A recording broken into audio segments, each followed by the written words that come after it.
Ladies and gentlemen, let's go. We ain't got no time to waste. Let's go.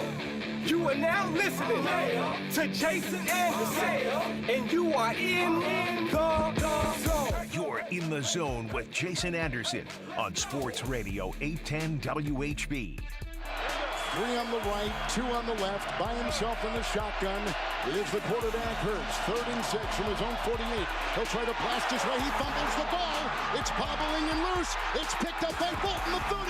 Race 20, 10, 5, touchdown! The Chiefs have recovered a Hurts fumble and taken it in. Nick Bolton has come up with the biggest defensive play of the game so far.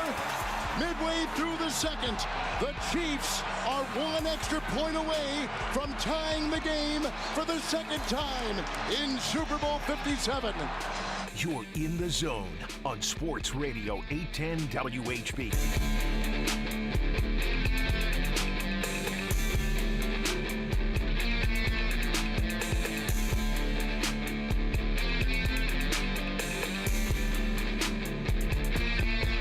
Welcome into a Wednesday edition of The Zone right here on Sports Radio 810 WHB. Jason Anderson with you. Josh Brisco, Beards. We head up until 2 o'clock. We've got you covered as we are broadcasting live from the parade. Parade number 2 for the Kansas City Chiefs and winning the championship. This regime of the Kansas City Chiefs winning the championship. And we will be here throughout the show, and you'll be able to listen in if you're not able to be down here with all of the sights and sounds. Try to give you what is going on here from atop Grand, just about 20 feet above Grand, and getting to watch this parade, and very excited about this. And I know the city is as well, because it is packed down here as far as the eye can see. It is packed red on red on red, looking all the way down Grand both ways, and it is packed here. Congratulations to the world champions. Our live coverage from the championship parade brought to you by Pizza Shuttle, Brobeck's Barbecue, CBD American Shaman Wholesale Batteries, and the National World War I Museum and Memorial. So we are hanging out here. Josh, how are you? Oh, what's that? Oh, he's not here. That's right. Josh was planning on crossing Grand a while ago, Beards, and that apparently was cut off. It was supposed to be, you're supposed to be able to cross Grand in certain cross streets to get over here until the parade starts, but that has since been nixed and shut down, and there is no crossing Grand. So if you are heading down here and you did not know that update, there was no crossing Grand from one side of the street to the other. You will, whatever side of Grand that you park on, you're either, if you want to cross, you're going to have to go all the way down to the end of the parade route, whichever side is closest for you to have the least amount of walking, or the most if you want to get your steps in. And that is what Josh Brisco is doing right now. He is what they would call hoofing it around the parade route. So he's going to have the full scale of the parade route here from right around the T-Mobile Center, Power and Light, to Union Station. He'll have the full-on feel of what the parade route is and what it looks like, because right now I'm told he is going through Union Station to be able to get here to our location. Beards, if you left right now from the station, would you get here before Josh? It would be interesting. Probably not. Okay, but it would be close. It would be close, but let's not test this theory. I'm not going to test the theory. But no, we are pumped and excited to be down here. And if you are heading down here, certainly it will be a lot of fun to enjoy the parade today. And certainly better weather than it was 3 years ago in 2020. It's not 70 degrees or the greatest weather that we've seen like it was for the Royals, but still, if beggars can't be choosers at this point, and 3 years ago when it was that cold, bundle up, get out here, enjoy it, and take in what is another Super Bowl championship for your Kansas City Chiefs, and a community, a kingdom that is out here hanging out and enjoying themselves and getting ready for this parade. I think there will be, I'm assuming there will be some interesting things that will take place on this parade route. I don't know that there will be beers thrown from the parade buses to fans. I'm not sure. Maybe there will be. Will there be chugging? Will Travis Kelce and Patrick Mahomes pour beers into each other's mouths? I'm not sure.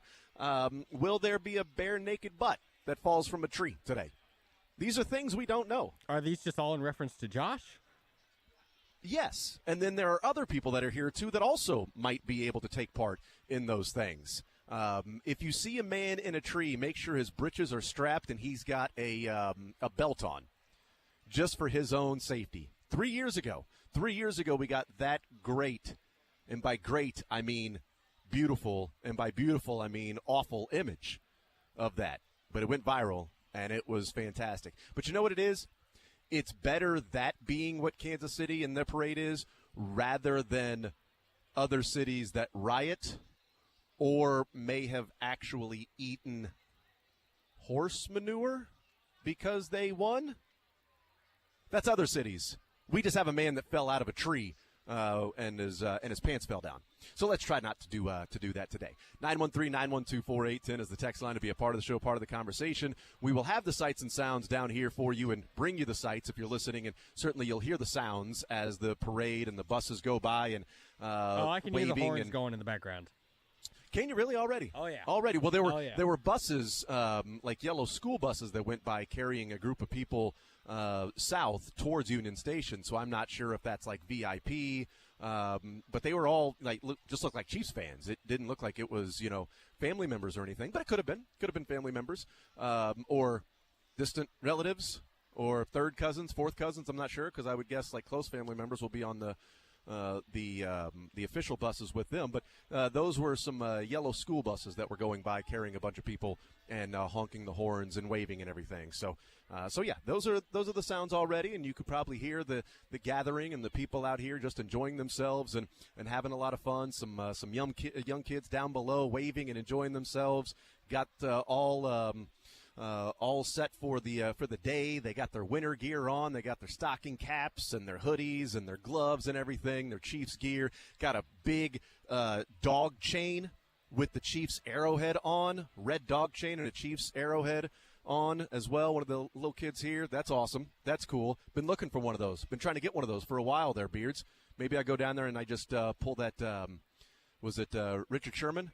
Snatch it off of Michael Crabtree. Not as easy when that's a big. Didn't we have this discussion as to Keep Talib? Isn't that what it was? Yeah, that's right. Did we have it on the air or off yes, the air? I think we've done this on air before, and I think you. Let's do it again. I think you said it was Richard Sherman last time as well. Was it Sherman, or I think the third time's the charm? So next time we reference getting a big chain length necklace, I will say it's a Keep Talib next time. But this time it's Richard Sherman, and you got to correct me on that. That's fine. We'll deal with it. Yes, so we got that going on as well. 913-912-4810. It is definitely a celebration today, and we'll have different people on to give their thoughts on what this means, what it means for the organization, what it means for the city, and just simply enjoying the day today. I talked about it on Monday that I woke up Monday morning with just a level of relief and satisfaction and validation. I woke up Monday on February 3rd of 2020 with a feeling of just overwhelming emotion, right? This outpouring of the emotions that I didn't even know were going to be there the day after they won the Super Bowl. Certainly weren't there that night because we were working. We were in the locker rooms, or at least the big room that they brought the players to the podium. We were doing all that. We were on the field after the game was over. So that was the first thing on your mind, is just sort of embracing and enjoying it, and then going home and trying to get home. The bus ride was eventful and great stories, and then going to sleep at like 2:30, waking up early in the morning, and then getting on the air, and then it starts just hitting me at that time. And Monday morning, it was that feeling of validation, that feeling of relief, and maybe justifying. Like, I don't even know. Like, there's a lot of different feelings that go along with what took place with this Super Bowl, and I think that's certainly one of them, because there was the element of, if the Chiefs were to lose that Super Bowl, we'd be sitting here talking about on a Wednesday. Certainly we wouldn't be here at this location sitting atop Grand and getting ready to enjoy a second parade in 3 years. We were 4 years. We would not be doing that right now, but we would be talking about a disappointment to a degree. Is it a disappointment to get to a Super Bowl in a year where there were a number of other teams that were viewed as the teams that would probably most likely get to the Super Bowl or better chances of getting the Super Bowl. I know the odds that were there. The Chiefs were the second betting favorite in the AFC. Understandable. There are reasons for that. But there were a lot of people that were skeptical, certainly in the city as well, wondering if it was the right move to trade Tyreek Hill or not. And do you take a step back, and are you missing out on a couple of years? And, Patrick Mahomes is not $50 million against the salary cap. He wasn't $40 million against the salary cap. So are you going to take advantage of that? And as they win the Super Bowl, one of those takeaways is that there can't be a feeling of disappointment. There can't be a feeling of missed opportunities. In fact, it almost feels like a stolen opportunity, like they took somebody else's Super Bowl. Right, like maybe this was the Eagles' year. Maybe this was the Bills' year, right? This was the Bengals. They got their last year. They're better this year. This was Cincinnati's Super Bowl. This was the Super Bowl for other teams. This was the year that the Chiefs were going to reorganize, restructure, not rebuild, but take a step back. And instead, we are getting ready to watch a parade that starts around noon, and then a celebration on stage that will take place around 1:45 or so. If you're not able to come down here, there will be we'll have it right here on Sports Radio 810 WHB. We'll have the celebration on the stage. We'll have that for you. And we'll continue our coverage here as we roll up until 2 o'clock. And also, it'll be broadcast on TV a lot of different places, so you'll be able to see that. But that feeling of disappointment or missed opportunity, or even that the criticism that comes with they couldn't do it. They won in 2019 season. But you know what else would be brought up? What would be brought up is, yeah, but what happens if they don't make that crazy comeback against the 49ers? What happens if Jimmy Garoppolo hits Emmanuel Sanders? Are the Chiefs 0-3 in the Super Bowl? Do they even have one? Right? That's no longer talked about. Who cares about that? They've moved on to the, holding penalty. They've moved on to other reasons to then say, well, if this happened or that happened. Well, ifs and buts. And if my grandmother had a pair, she'd be my grandfather. But she doesn't, she isn't, and the Chiefs are world champions. And they were in the 2019 season, and they're this season as well. No matter the holding penalty, the this, the that, the Hurts fumble, who's the better team, who was the more balanced team, more talented team, all of these different things going into that game. And even the Eagles radio network, the play-by-play man, and I forget his name, he's one of the best in the business. But after that game was over, him saying, "The wrong team lost tonight." I disagree. I think the team that showed that they were probably the more balanced team. I mean, that's what's great about that Super Bowl, to watch it play out on the field, is that all of the talk we can have during the week about, 2 through 53, it's the Eagles, and number 1, it's the Chiefs. They have the best quarterback. They have the best player in the world, but the Eagles are the ones that have built this great Super Bowl team that is more balanced and is deeper than the Chiefs, and Howie Roseman, and look what he's done in building this team. And at the end of the day, when the Chiefs win, you've got Mahomes, who was great, but you've got an offensive line that didn't allow a sack. You've got Kelsey and Juju Smith-Schuster, Justin Watson making catches when it mattered, Kadarius Toney scoring a touchdown, Sky Moore scoring a touchdown, Isaiah Pacheco leading all players in rushing yards and scoring a touchdown, Nick Bolton and the defense scoring a touchdown, the special teams with the longest punt return in Super Bowl history. What's the more complete team? The team that defensively got a score, the team that on special teams had one of the biggest plays in Super Bowl history on a special teams, punt return, because there have been kickoff returns for touchdowns, no punt return for touchdown.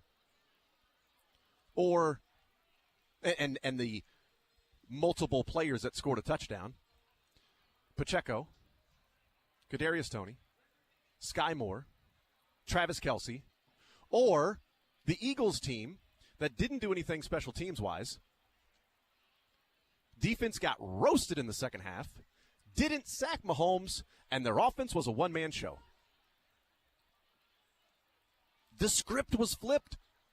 The entire build-up, the narrative was flipped when you actually watch the game and see what happened. There was a team that was deeper, that was better, and also had the greatest player in the world, who will go down as one of the greatest that ever lived, who was already a Hall of Famer If Mahomes never takes another snap, he is a Hall of Fame quarterback. From what he's done, that is cemented and solidified. And what it does for the organization now, they have 3 Super Bowls. And these last 4 years, and I think the satisfaction from Chiefs fans and the validation from Chiefs fans is that for so long, there has been a feel of, look, this organization is one of the best in football. This franchise is one of the best in football. The fan base is one of the best in football. Arrowhead, one of the best in football. Yeah, but that team only has 1 Super Bowl. And you ain't been there since Super Bowl 4. Yes, but it should be considered at or near the top with these other teams, with these other organizations in football, a historic organization. Yeah, but they've only got 1 Super Bowl. And you've played in 1 AFC championship game since 1969. How can you consider yourself, your fan base, your organization and franchise, one of the best in football? You've got 1 championship. And the last 4 years now put the Chiefs in a position to where they've got 3 and there are 6 franchises that have more. That's it. And I asked this question off the air yesterday. Could have been a fact or fiction because we went to break and I asked it after the fact or fiction to Todd Lebo and Josh Brisco. And this will be something that certainly we'll be tracking. When Patrick Mahomes is done playing football, who has more Super Bowl championships, the Chiefs or the Cowboys? When Mahomes is done, because right now it's 5-3. You're talking about America's team, 5 Super Bowl championships. To 5 years ago, the 1 for the Chiefs. And now you've got the 5-3 Super Bowl championships, and the Chiefs set up with the best player in the world, with the ability, by the way, to still maneuver $27.5 million from his cap number this offseason to help build around the other guys they already have, the double-digit picks in the draft yet again this year, and a front office that's been pretty damn good in maximizing, for the most part, those draft picks. You're not going to bat 1,000. And there are some picks that you would love to have back, obviously. It's been discussed. We've talked about it, well documented. Don't need to relitigate that. But this organization and front office has shown that they have the ability to maximize those things. So they are set up in a fantastic position. And what the last 4 years have done is put the Chiefs organization in a position to where it always felt like they were, right? Like it always felt like the Chiefs, this franchise, from the AFL to the NFL and AFL champions to NFL champions, that they should be viewed in a certain light. But they didn't have the proof, right? They didn't have the proof. They didn't have the evidence. They didn't have here's a trump card. They didn't have those things. They had 1 championship. So a lot of things going into the last 4 years, from the parade 4 years ago to the parade that's going to be starting in about an hour and a half from now. We are hanging out here on Grand, just above Grand, right next to the T-Mobile Center, Power and Light, where we are hanging out. Our coverage of the championship parade is brought to you by Pizza Shuttle, Brobeck's Barbecue, CBD American Shaman, Wholesale Batteries, and the National World War I Museum and Memorial. And I believe at some point we'll talk with Josh Brisco. I'm not sure. Maybe we will. Maybe we won't. I don't know. We'll see what ends up happening with that dude, if he'll be here or not. So we'll see what goes on with Josh and if he'll be here or not. But I think he will. He is currently en route. 913-912-4810. We'll take a timeout. We'll come back. More Zone next.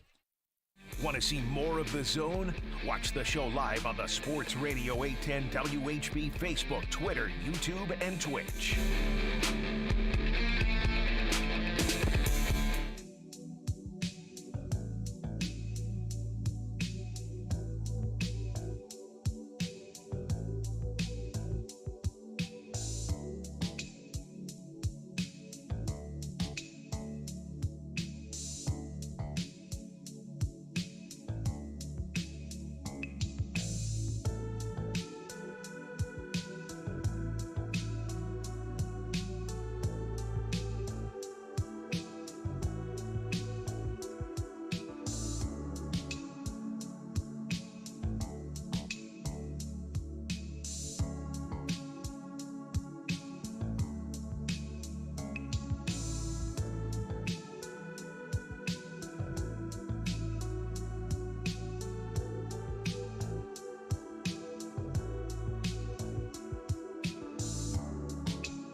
The Zone with Jason Anderson. What do you think of Greinke with the Chiefs? You like the deal, you like the signing, and what he can bring. I can't think, get football out of his mind. I think personally, What did I say? I think that Greinke should pitch for the Royals, Did I say the even Chiefs? though the Chiefs have a hole in their secondary. I think we should let him stay there. Weekdays from 10 to 2 on Sports Radio 810 WHB.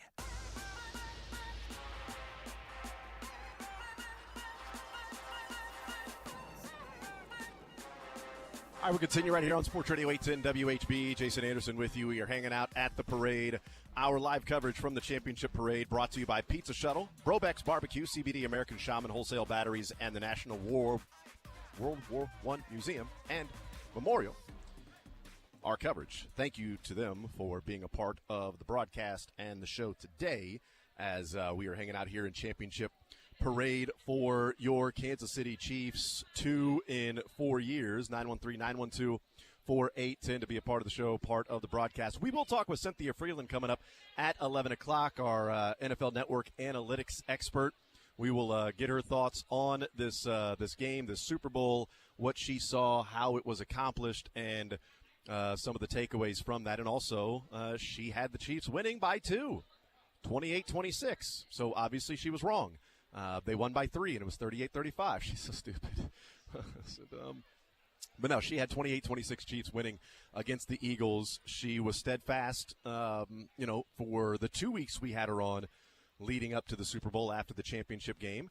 She said on the Wednesday of the off week that if you want to take the Chiefs plus 1.5, you would want to get it then, because her prediction was that the Chiefs would be favored at kickoff.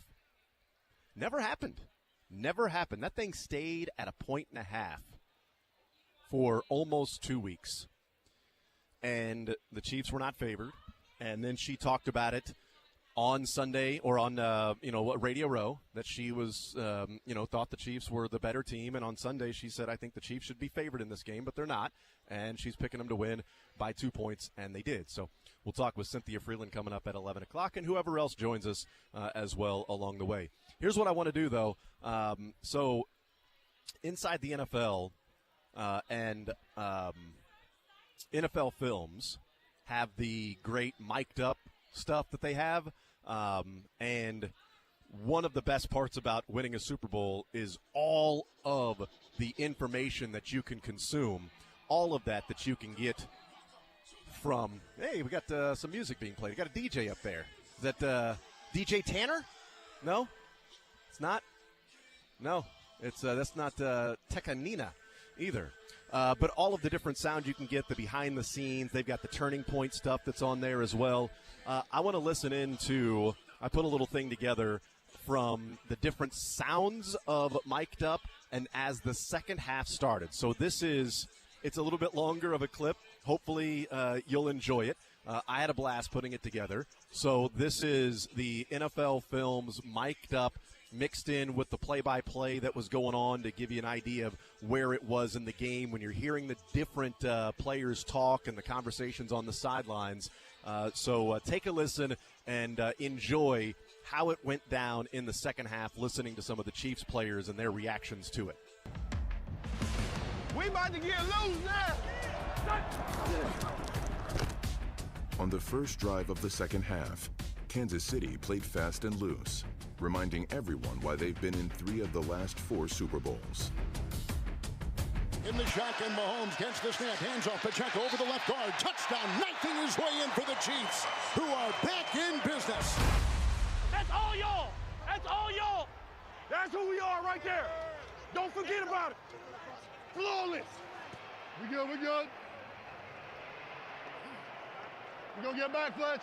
He lets it fly, and it is complete. Dallas Goedert went up between 2 defenders. Hey, challenge. Hey, Dallas, did you catch it? You don't know? This is a catch. Hold him to a field goal attempt, baby. 3rd and 11. He fires. He's got Gainwell, and Gainwell will not get there. They might go for it. No, they're not. They're kicking it. They're kicking it. Ball is spotted. Kick is up. And the kick is good. The Eagles lead by 6. When we get the ball, we go score. We go score. Touchdown. Let's go. Let's go. Joker, it's coming. It's coming. We're going to need big time from you, bro. Stay locked in, baby. Kadarius Toney had been largely out of step with the Chiefs' offense since he arrived to Kansas City in late October. But after Juju Smith-Schuster set up the Chiefs deep in Eagles territory, Young, do it left, dirty, XL, 35, whack, corn dog. Toney's time had arrived. 3rd and 3, down by 6, receiver in motion, shotgun snap, here's a pass, backpedaling catch at the 5, caught by Toney, he'll breeze into the end zone, touchdown! Hey, let's go! Let's go! Way to be great. Way to be great, dog. Great call. Great call. Great call. Hey, that's why you keep your head up there over there, right? Yes, you never know. Huh? Yes, you never know when those two I'm always like this, coach. More. Hey, we more. We got to keep going. We got to keep on going. 3 and out. That's all we need. 3 and out. Kadarius Toney, who had the last touchdown as a deep man on the punt. Come catch it. You're good. Let's go. Retrieved at the 30-yard line by Kadarius Toney. He dances and breaks a tackle, runs laterally on the 35. Blockers ahead the near side 40. Blocker at the 50 on the near sideline the 40. Getting a block at the 30 down the near sideline the 20. He gets another block at the 10. He spins to the 5. This kid's electric. All gas, no break. Down to the 5. Toney's punt return was the longest in Super Bowl history. The Eagles, who had been in command most of the game, now saw the Super Bowl slipping away. We're rolling. Hey, punch it in. This ain't what they want.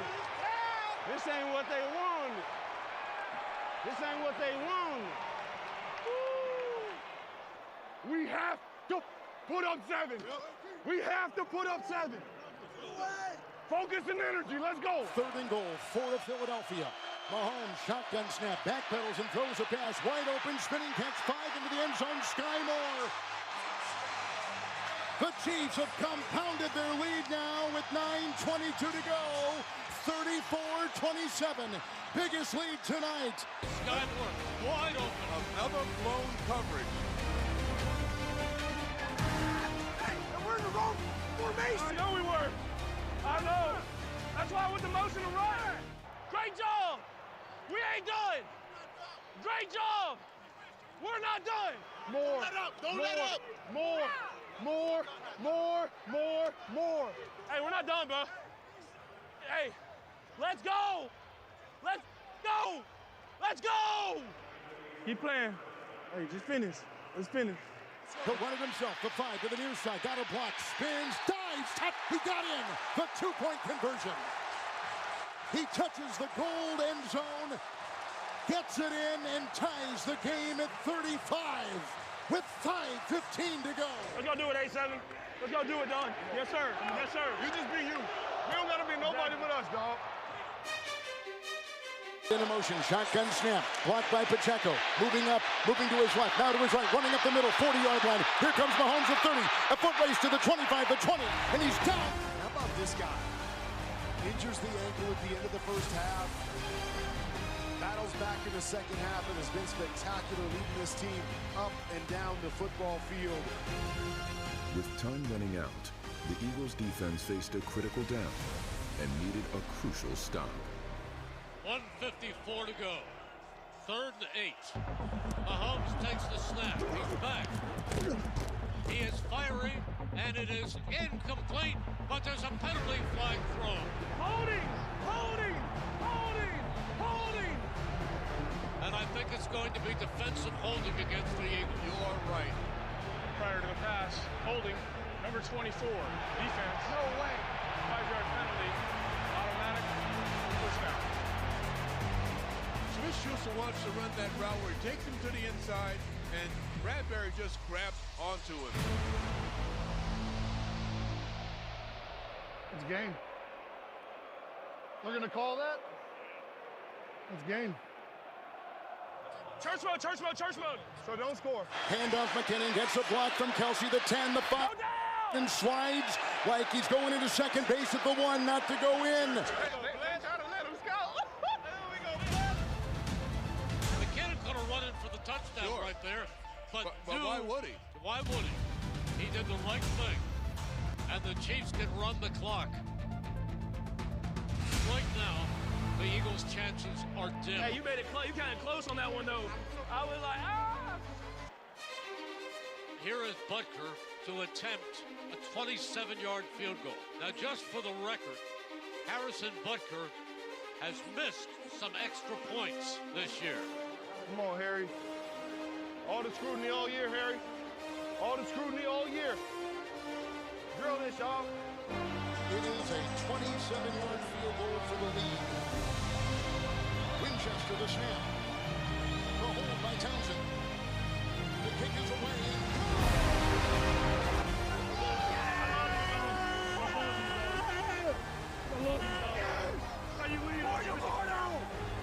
Every time, baby! Good job, Travis. Congratulations. I love you too. Good job. Way to go. Congratulations. Go celebrate. Go celebrate. Go celebrate. I love you. Thank you, man. No, you're good. For this year of my life, I love you, big guy. Yeah, I love you too. Go celebrate. I love you. I love you. Go celebrate with Trav. Okay. Mama! I'm so I love you, man. How about this, man? I had the week of your life, I had the year of my life. How about this, huh? Love you. I ain't never seen nothing like you. You do. Yes! Yes! That was That was awesome. I love you, big guy. Thanks for always believing in me, big guy. I owe you my life, big guy. This is the funnest ever, man. The funnest stuff ever. Two-time, baby. Two-time. Two-time. Can't tell us nothing, baby.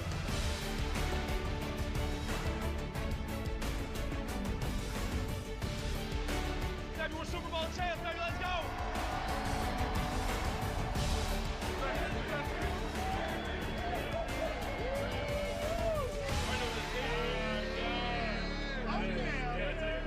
See you at the parade. Let's go. All right, so there you go. There's the sounds, the mic'd up from the Super Bowl 57, the second half, how it unfolded, and phenomenal just watching and hearing that. Every time they scored, when they scored after Pacheco got the touchdown the first drive of the second half, they go over to the sideline. More. We got to keep going. We got to score more. Kadarius Toney's touchdown to give them the lead at that point, 28-27. They go over to the sideline. More. We got to get more. Frank Clark and the Chiefs come out there, 3 and out. Let's get a 3 and out right now. And then they get a 3 and out. And the Chiefs come out. And after Kadarius Toney scores a touchdown, Travis Kelce runs out on the field. We've got to blanking score 7 here. We got to score 7 here. And then you hear Patrick Mahomes after the throw to Sky Moore that he goes over to the sideline, and Matt Nagy was like, we were in the wrong bleeping formation. And Patrick was like, I know, that's why I looked over to the right. I was going to set him in motion there, but it still worked.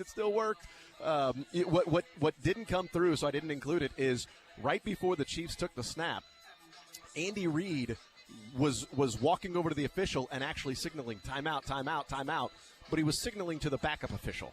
He wasn't signaling to the actual official, and they snapped the ball, score a touchdown, and then he looks over at, I think it was Ron Torbert, that was the backup white hat, and just smiled at him, because Torbert was like, I can't grant you timeout, man. I'm not the official, and they score a touchdown on that, and the rest, as they say, is history. So that was pretty awesome stuff, and everybody is going to enjoy a parade today. We will take a timeout. We'll come back and continue rolling right here on Sports Radio 810 WHB. Our coverage of the parade, our live coverage from the championship parade, brought to you by Pizza Shuttle, Brobeck's Barbecue, CBD American Shaman, Wholesale Batteries, and the National World War I Museum and Memorial. We'll take a timeout. We'll come back. More Zone next.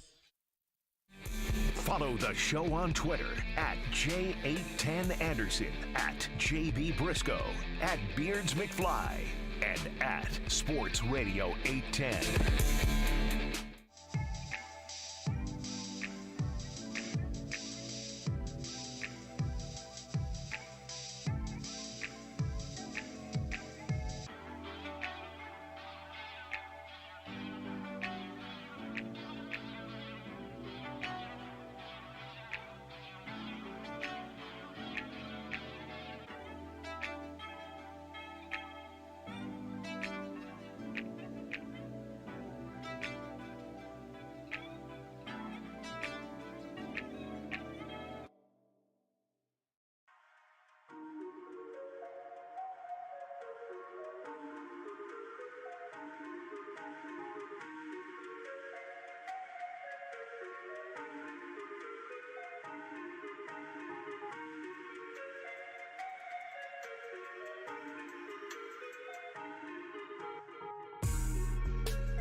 The Zone with Jason Anderson. I'm just being a smartass. Weekdays from 10 to 2 on Sports Radio 810 WHB. All right, we continue right here on Sports Radio 810 WHB. Our live coverage from the championship parade is brought to you by Pizza Shuttle, Brobeck's Barbecue, CBD American Shaman, Wholesale Batteries, and the National World War I Museum and Memorial. Jason Anderson with you. Josh Brisco maybe at some point. I don't know. I am so pumped to hear this journey that Josh went on to get here and is still on this journey, this safari from literally right across the street from where we're broadcasting about an hour and a half ago. I don't know. I shouldn't be laughing, right? Like, I shouldn't be laughing, but I kind of am laughing. I feel bad for him because right before he got to the street to cross is when they closed down the crossing sections, which, by the way, they were supposed to have crossing sections open until noon. So if you are heading down here, the advice would be park on the side of Grand that you want to watch the parade from. If you park on the east side of Grand, do not think you'll be watching the parade from the west side of Grand, and vice versa. Park on the west if you're going to watch it from the west. Luckily, I was given this tip right as I was getting ready to pull off the highway and was able to go to the west side of Grand to where our location is today. So looking forward to hearing what the experience was from Josh Brisco, and no doubt a lot of people going through that experience. Some were here very, very early. Todd Lebo was describing a group of people that had a full-on like camping tent that more than likely had maybe stayed the night last night, just simply stayed here overnight so that they can get their location. And a lot of people here very early today, and some still streaming in as well. You can't get down here early. Certainly you still have an hour and 10 minutes before the parade will get going, and depending on where you're at in the parade, or if you're heading to Union Station, that thing's going to start around 1:45. Now, we will continue our coverage. We'll continue to broadcast live here with a very jovial and fun atmosphere down here. Everybody in a great mood as it's confetti flying for no reason, just except for, it's confetti and it's a great day. It's a little chilly, so if you're going to be heading out, I know that we talked about the weather was better than 3-4 years ago. It is, but it's still chilly. There is the wind that's going on, but certainly you'll be able to watch the parade and listen to it. Our coverage right here on Sports Radio 810 WHB, that thing getting underway around noon, but you have a little time before it makes it all the way down to Union Station if you're still heading down here. I would suggest if you're still heading down here to just go ahead and go to Union Station if you are then having to battle with parking and everything like that, because the amount of people that I wonder this will end up being, 500,000, a million. I mean, I'm not sure what the final number will be, but I would say if there was a question about, well, are people going to make it out this year because they went to the one a few years ago, those questions would be answered with a resounding yes, that people will be heading to this one too. Because you know what? That does come off as kind of spoiled, right? Well, I went to that parade a few years ago. Do I need to go to this one? I'll go to the next one, We had a conversation with my wife last night, and we're discussing, like, all right, is Everett going to come to the parade today? What are we going to do? He's out of school, which is pretty awesome. So what do we want to do? And it's like, well, where we're at, location, it may not be the best for him, and it's not like it was a few years ago, even though it was colder. I'm not sure. Does he want to stand around for 5 hours? Because, he's 7, and he will not have access to his device. And so we're just sort of discussing it, and we go, well, he'll go to the next one. It's so spoiled, man.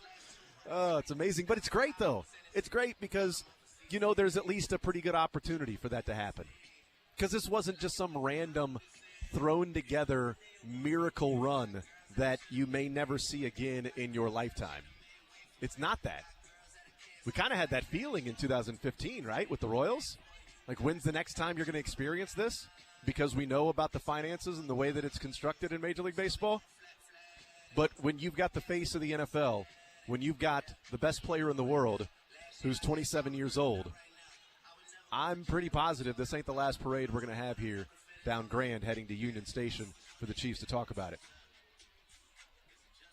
And when they get that one, there will be no debating, no questioning, no discussing about is this a dynasty or not. Many people will have their opinions. It's subjective. Certainly there's a bias with me. I think it's a dynasty in the making. What we're seeing is dynastic is the fun word that we've been using for the last couple of weeks. If they get a third Super Bowl, then yes, there is really no debating as to whether or not this is a dynasty for the Chiefs and this organization. There is no getting around that. It would be 3 Super Bowls for an organization in I don't know how many years it might be. 5, 6, 7, 8, 3 out of 8. And if you continue to be a top, if you're winning the West, if you're going to AFC championships, maybe they go to another 2 Super Bowls. Maybe they end up being, 3-2 in the Super Bowls, 5 Super Bowls, 3 championships. Yeah, that would be absolutely a dynasty. And the thing that gets, I think a lot of people in understanding the economics of it is that the Chiefs are doing this with the most expensive quarterback salary cap in the history of the NFL to play in a Super Bowl. They're doing this with the highest percentage against the salary cap for a quarterback to play in the Super Bowl. Next year, Josh Allen's cap number skyrockets, right? He's like $15 million this year, goes up to like 40. Justin Herbert and Joe Burrow, we're going to get a pretty good idea of what that's going to look like because they will sign their extensions this offseason. So they will then be, in a couple of years, dealing with what the Chiefs are now dealing with. That's the advantage. That's the thing that's there. Having discussions with, some fans of a different team and saying, well, luckily the Chiefs won it this year because that Mahomes contract is going to get pretty big next year. Like, no. You're misreading it. You're misreading it.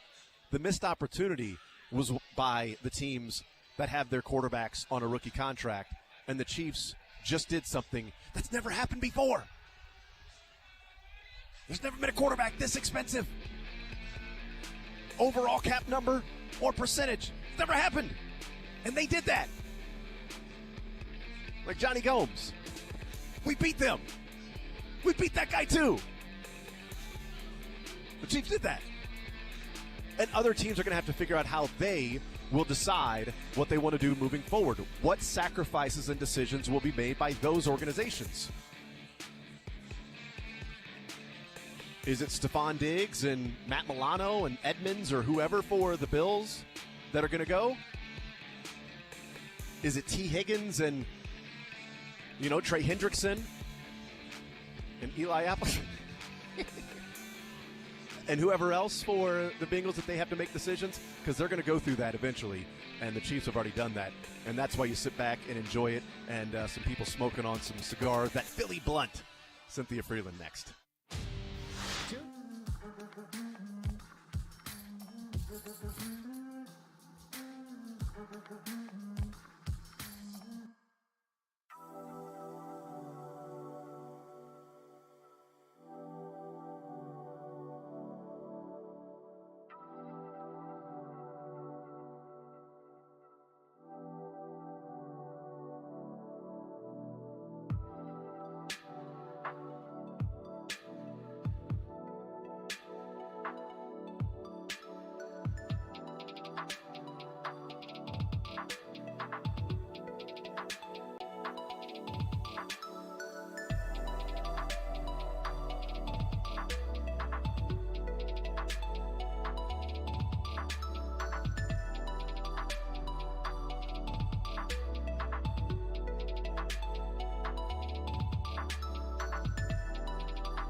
You're in the zone. Perfect sports radio right there. That's great. It's awesome. Worst thing ever.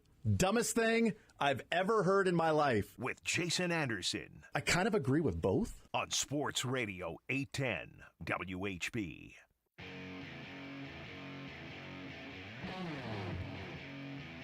Continue right here on Sports Radio 810 WHB, this Wednesday edition of the show, hanging out just above Grand as the parade will be starting in, 59 minutes or so. Congratulations, the world champions. Our live coverage from the championship parade brought to you by Pizza Shuttle, Brobeck's Barbecue, CBD American Shaman, Wholesale Batteries, and the National World War I Museum and Memorial.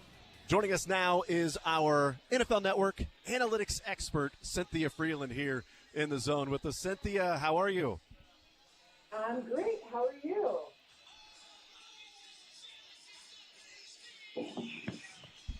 Can you hear me okay? Do we have Cynthia? Yeah, she's there. Can you not hear her? Oh, wait, there we go. There we go. I cannot hear Cynthia Should at be good all. now. Oh, What hello, happened? hello. Congratulations. Hello. Yes, absolutely. Beards, can you turn on your mic? What happened there? Bud? I had a button pressed in incorrectly, so that's Okay. why. We're so all good. everybody We're else, fine. everybody Everything's else good. heard Cynthia, but I didn't. That's fine. You know what, Cynthia? That's the perfect recipe for the show. Just hear Cynthia's voice, and nobody needs to hear Jason. No. Give the people I'm what glad they I want. got to see you on Radio Row last week. It was so nice to see you in person. Yes, I know. It was an interesting Radio Row week.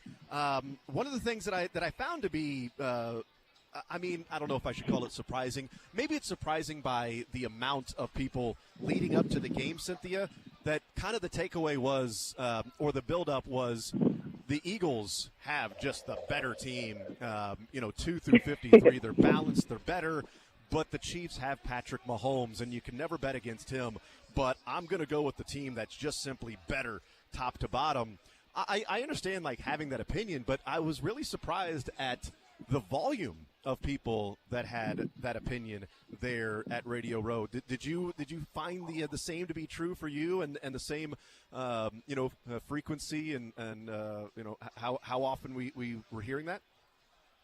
Absolutely. It was interesting because I thought it would be 50. I truly thought it would be like a 50-50 situation, especially the line crept down to just 1.5 in favor of the Eagles. So I thought it was going to be one of those things where it was very split. But I found myself in the minority. I was on the Chiefs the whole time. So I was very surprised, to be honest with you. It's I'm like, guys, the Eagles look great, but who have they played? You got to remember the strength of their, the people who they play matter as well. Yeah, one of the takeaways I had, and I said it in the previous segment, is that, if we talked about the better team 2 through 53, and one team having just amazing quarterback that was going to carry the team, you had one team that had a defensive score. You had one team that had a special teams play that was, momentum shifting. You had one team that had a touchdown from Pacheco, Kadarius Toney, Sky Moore, and Travis Kelce. You had one team that didn't allow a sack, and the other team that was pretty much the Jalen Hurts show. So, which team was the better top to bottom, and which team had they're going to rely on one guy?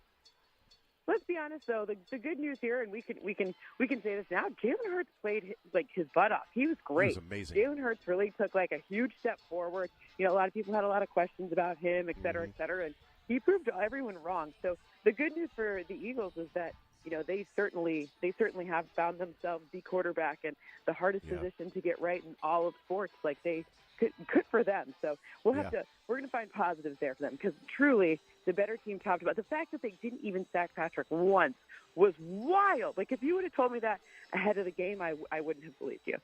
Yeah, if they did, if somebody would have told me that before the game, I would have put even more money on the Chiefs to win.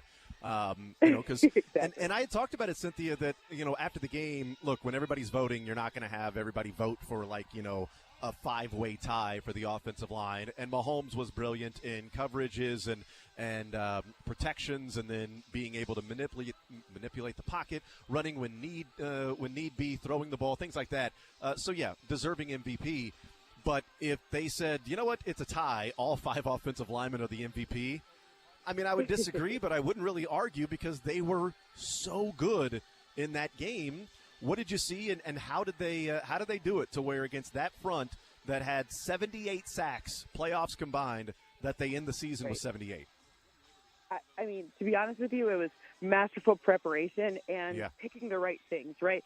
Sometimes you have to, you can only narrow it down so much as to what's coming for you. You know you're not going to blitz Patrick Mahomes. It's kind of a thing. We all know this now.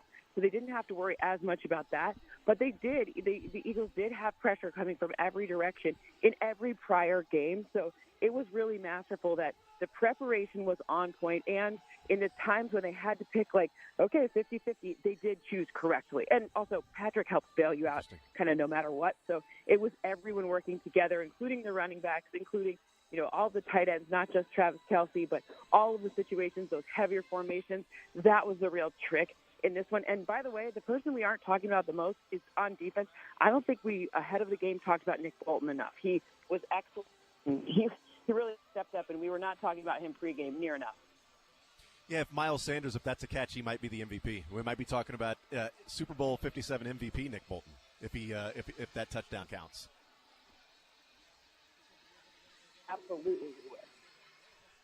Visiting with Cynthia Frelund from I'm sorry about that. Visiting with Cynthia Frelund from NFL Network. So you talk about the scheme and things like that and the prep leading up to it. We were talking to people down at Radio Row, and Cynthia, I'll ask you now that we've seen it, what percentage do you think of the offensive performance, and even if we look specifically at the offensive line, what percentage do you give to scheme, prep work, game plan, and what percentage is, the players still have to go out and win? Like Andrew Wiley still had to go against Hassan Reddick a couple of times, more than that, one-on-one, right? Trey Smith still had to go against, and Creed Humphrey, Fletcher Cox, and Graham and these guys, and Sweat. Like they still had to go and block.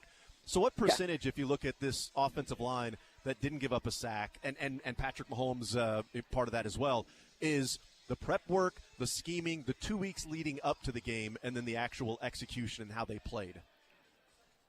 I mean, the execution is definitely worth more because, let's be honest, you and I who don't play, we could probably prep pretty well, but we couldn't put our bodies in that situation. So, right, yes. Maybe 60-40, 70-30, 65-35, something where it's performance over prep. But the thing is if you don't have the prep, you can't make that performance happen. So, it's a credit to the ability to stay focused. I think some people forget how much is going on during the especially the week just before. When we got to Arizona, it's like a nightmare. If I'm a coach, I'm like, okay, please just remember you can celebrate at a parade later or whatever, but there's so many opportunities to do something that could distract from your prep. So, I mean, I don't want to discredit the prep. I just think the execution was so on point that it has to be worth more. Did you have a bigger takeaway, from, we talk about some of the particulars from that game, from that win, from the Chiefs when watching how everything unfolded in the 3-point victory? Yeah, I mean, I think the thing that you have to realize is that or at least that I realize is everything's about how the blend works together. That wasn't a game. That was a really epic game to watch as a fan. Yeah. And it came down to inches, truly inches. And the reality is that's you just have to stay focused and stay on it a little bit longer. I mean, that first drive, and there's some stat that was teams who were up by 10 points were 26-1 in prior Super Bowls. I guess it's now 26-2, right? But it never felt like they were 10 points, they were losing by 10 points, right? It was always okay, the possessions are, the situations are going on. The Eagles, the first half, that possession, their time of possession was pretty impressive, but could that continue? Could that be sustainable? So it's inches and staying focused and also knowing your blend of human beings, right? The Eagles defense top to bottom is a stronger person for person defense, but it doesn't matter if the blend of offense with defense and special teams is in favor and nets out in favor of the Chiefs. By the way, you mentioned how often and how much in the first half the Eagles had the ball. Josh, who I do the show with, the bane of his existence is people talking about time of possession. I'm hoping we can maybe put that to rest with the time of possession. Why didn't nobody mention that there was a defensive score in the first half? Like with the Eagles, they've got all this time of possession. The Chiefs have ran 18 plays. Right. Well, yeah, they lost a possession. Nobody's talking about that. It flies into the face of the Eagles had the ball for 35 minutes. Cool, and they lost. Right.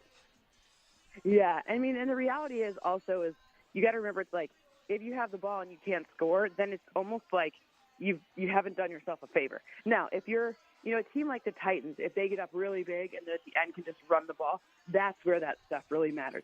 But it's not really time of possession in like the beginning of games when you have Patrick Mahomes in a high strike offense. Like time of possession matters if you're playing the Titans because they wouldn't have enough time to conceivably, when you're reliant on the run game, I guess is my point. Like you don't have enough time to fix it. But it's not really, it's like that's not a great stat. It only matters kind of as an ancillary point to help back up something else. Visiting with Cynthia Frelund from NFL Network analytics expert. We are not talking about it because the Chiefs ended up winning, but it was 7-7. The Chiefs were, to the around 20-yard line for the Eagles, and Andy Reid on third down and short elects to kick the field goal. Did you like that decision, or would you have liked to see him be more aggressive and put the ball in Patrick Mahomes' hands and try to score a touchdown on that drive? I was fine. Like, I was sitting there being like, no, because it's the time. I understand, like, people love the aggression factor, but the points matter, and it having a different, like, that's what Andy Reid does. If you don't have the play ready, like, the Eagles would have gone for it probably because that's what they practice and that's what they reinforce. But if your philosophy isn't that, don't change who you are in a crucial moment like that because it messes up a lot more than it might seem, right? Like, there was enough time left. It was absolute, like, that's how Andy Reid was. He knows his clock management and his style. I didn't care, like, aggressive or not. I don't think you don't have to be aggressive in that situation to be smart. Yeah. Cynthia Frelund is our guest. Were you surprised then on a couple of occasions how aggressive the Eagles were that up 24-21, it was 4th down and 5 or 4th down and 6, and they kicked the field goal there to go up 27-21, and then also trailing at 28-27. It was 4th down in their own side of the field. It was 4th down and 2. Were you surprised that both of those decisions decided to, one, kick the field goal and then punt from Sirianni, who had been so aggressive all game? Yeah, that field goal just put them down there. That was a really big play because if you look at the turning point, like making it so that you're truly changing, like you're not doing yourself any favors, right? Like that was a weird one to me because typically he does a good job of understanding that, like, it just must have been what was on his sheet. Do you know what I mean? Like, that one wasn't as circumstantial as some of the other ones that I've seen him call this season. I think he was just like, whatever. Like he's like, I want points. Make them think about a field goal more. Maybe he was trying to bait Andy Reid. I don't really know, but I didn't like that one from him because it was contrary to what they've been doing all season. Yeah. And that's when you usually get yourself into trouble, when you start being different than who you are. And A.J. Brown said since the Super Bowl, he said when they kicked the field goal, he thought they were going to lose, which was an interesting thing for somebody to say on the Eagles. That I wonder how that's going over in the coaching office of the Eagles. I mean, listen, I think at this point there's there's a lot of things that they could say, but it doesn't really. I don't know. We'll see. It's emotions and whatever. Yeah, Cynthia Frelund is our guest from NFL Network analytics expert. Did the holding call ruin the Super Bowl for you? Like apparently it did for a lot of people. That you can't end the game that way, and what was a classic was ended up being a dud because 2 knees and a field goal is not the way you end that game. I think there's a lot of Eagles fans out there. Is what I think. Look, like let's be honest. Of course, it's if you're an Eagles fan, of course you're disappointed. If it was opposite, of course you'd be disappointed. But I like to remind the Eagles fans that. In the game prior, and even though they didn't need this to win, Devontae Smith did not catch a pass that was ruled a catch. That changed the beginning of that game quite significantly. So the reality is that sometimes the ball drops on your favor, and sometimes it drops out of your favor. And at the end of the day, I mean, luckily James Bradbury was like, yeah, I did it. Yes. But look, like, it's just not satisfying for people when they want a different, like, I don't know. Eagles fans there were a lot in the stadium, so I mean, like you can see why they were going to have a problem with it unless they won. Well, I do wonder too, like the people like, you can't end the game that way. What if the Chiefs were down by 3 and they made that call so the field goal goes up to force overtime? Would people still be as upset? Because then they would have had overtime in a classic game, and then you'd be like, "Oh, it was a hold. You got to make that call at that time, you know. If the Chiefs are down 3, you don't make that call. I mean, you're killing them at that point, and they kick the field goal, and it's an overtime game. And boy, what a classic we got! I do think some of it people were just rooting for an amazing ending because it had been an amazing game. And also, Totally. you know, the Eagles radio network said, Bradbury was beat and he just grabbed him, just pulled him and grabbed him. James Bradbury said that he grabbed him and pulled him as well. And I think part of it, too, is we go back to scheme, Cynthia, that the 2 previous possessions, they had burned him on that same shuttle motion, that motion inside and then cutting it right back out. And Bradbury got beat again, and then he held to make sure he got the advantage. Like, and to your point on the Devontae Smith, and then we'll move on. The interesting controversy in that the Eagles are complaining about something that was actually a hold, whereas they're telling 49ers fans to get over it when it wasn't actually a catch. So that's just a little that's a little sidebar It's like there. all fans everywhere, though, right? That's all fans everywhere. Like, of course you love your team. Of course you of course you want to try to make your plead your case. I don't blame them. I just think on some level it's like you got to remember that again it goes both ways, and also, it probably was a pretty right call. If let's say that holding call doesn't happen and Juju beats him around the outside and Mahomes lays it in there and it's a touchdown for Juju Smith-Schuster, the Eagles get the ball back. If they score, does Sirianni go for 2? Yeah. Yeah, I think so too. Yeah. I think so too. Yep. So I don't even want to think about how I would be feeling if the Super Bowl came down to a 2-point conversion with the Eagles and Jalen Hurts. I don't. Would that have been the right call then, instead of going to overtime for Sirianni to go for 2 if he did that? Well, look, it would have been the right call if it worked, but it would have been the wrong call if it didn't. That's where, that's where people judge outcomes more than process, right? Like, I think it would have been a good call, the right call both ways, because, the Eagles were kind of, it felt like if it went into overtime, they were kind of getting pooped out, right? Like they looked a little bit more tired, not as crisp on their route. So, it probably would have been the right call, but it only would have been remembered as the right call had it gone the right way for them. Yeah, no. And I was talking about this too, that I think the right call would have been going for 2 because the Chiefs in the second half had 4 possessions, and if we're talking about the scenario, would have had 4 touchdowns, and every single yard available to them, they would have picked up. They didn't pick up 1 yard available to them in the second half, and that's because they chose not to score with McKinnon sliding down at the 1 yard line. What did you see from Patrick Mahomes in that game? His performance and what this can do for his legacy, but just the way that he was able to control the offense and put guys in position and manipulate the offensive line when need be, and keep this offense moving. I felt like in that moment, in the entire game, really, I felt like we saw the actual changing of the guard. With Tom Brady allegedly retiring, it seems like he's really retired this time. We knew Patrick was the best quarterback in the league, but to really be able to do what he's done in 5 years, the ability for him to really, as a starter, be this dominant is so special, and we're so lucky. We're entering the MJ versus LeBron era of debating who's the GOAT, right? And we're so lucky that we get the chance to do that, because not that I want Tom Brady to retire, but you don't really want that guy to leave the league, because it just feels sad. Like, you want him to still be great, right? But at the end of the day, it's like, well, we're okay. We got Patrick. We're good here, right? So we're really – I just felt like we were watching – this is the point where we thought we were seeing, that level, and I feel like this game was we're seeing that level. Now we just get to enjoy the rest of his, LeBron career, or however you want to – whatever comp you want to make.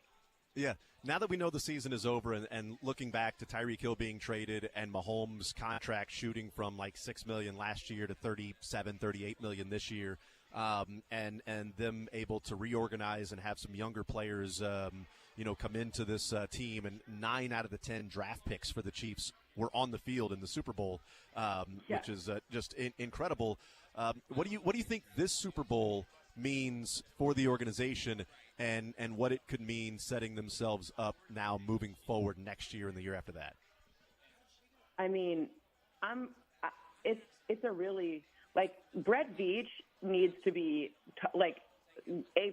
Like, can we give him who do we petition to get him a raise? Like that, the fact that you had, I mean, not just were they on the field, 2 scored, like, like ridiculous. Like that's what you need, right? And really what it shows you is that when you have the right blend of head coach mixed with GM, mixed with the correct quarterback, mixed with a good communication strategy across the entire organization, that you're going to get good things to happen. And not just good things, but like epically good things to happen. So, it's a really strong indication of what's to come. And, the Raiders seem to be in turmoil. The Broncos are confusing. The Chargers have a good team, but somehow can't seem to stay healthy. And it's just really, it's good to be able to think, okay, I'm a Chiefs fan, and I feel like the playoffs are always in reach. And that's really all it takes to make a Super Bowl, is to enter the playoffs when you're a team like this with a quarterback like that. Cynthia Frelund, NFL Network, our guest. Last one for you. Who wins the Super Bowl next year? That's a great question, but it'd be hard to argue with at least the Chiefs being the favorites headed into the season next year. I never want to pick, because you don't want to, I'm not going to Madden curse anyone, but I will say I still haven't seen a Chiefs loss in person. So I think that that we have one of the keys to victory here is I got to go to the game, because I don't see them lose in person. That's a really good point. Really good point. And you were there in Phoenix at the game, and they won. And you were there just killing the wings, too. I mean, that was a trooper. That was a champ. That it did not look like it affected you at all. Amazing. It was amazing. I mean, I'm going to be honest with you. It definitely was hard, but I was trying really hard to, I just really wanted a chance to call Mooch a pansy. So I was really, pushing myself hard to be like, you're fine. Mind over matter. Yeah, that's great. That is great. You didn't need to chug the milk. It's great. You didn't need that. Nope, didn't need the milk. No milk. That's right. Cynthia Frelund, NFL Network analytics expert. Cynthia, really appreciate the time. Had a blast. Really loved this season. Yet again, having you on. And it's been so much fun week by week and talking with you as the season has progressed. And already looking forward to our conversations next year as well. So thank you so much for the season and the time and all the great information this year. I loved how this season ended. I'm sad to see it go, but, I mean, we really did a good job of making sure we got that W right at the end when it matters the most. Thank you always for having me. It's such a pleasure. I look forward to it every week. Absolutely. Thank you, Cynthia, very much. Absolutely. Thank you. Enjoy the parade. Yes, we will. We will be enjoying the parade. There's Cynthia Frelund from NFL Network analytics expert. That parade starting in about 37 minutes or so from now, as we are hanging out at Grand, just above Grand, a little bit, looking down on the parade, and just enjoying ourselves and enjoying the scenery here, and also our live coverage from the championship parade is brought to you by Pizza Shuttle, Brobeck's Barbecue, CBD, American Shaman, Wholesale Batteries, and the National World War I Museum and Memorial. We take a timeout. We come back. More Zone next. Take the show with you by listening live on 810WHB.com, in the 810 mobile app, or by subscribing to The Zone wherever you get your podcasts.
The Zone with Jason Anderson. You know what makes me nervous about today's show? Where do we begin? Weekdays from 10 to 2 on Sports Radio 810 WHB.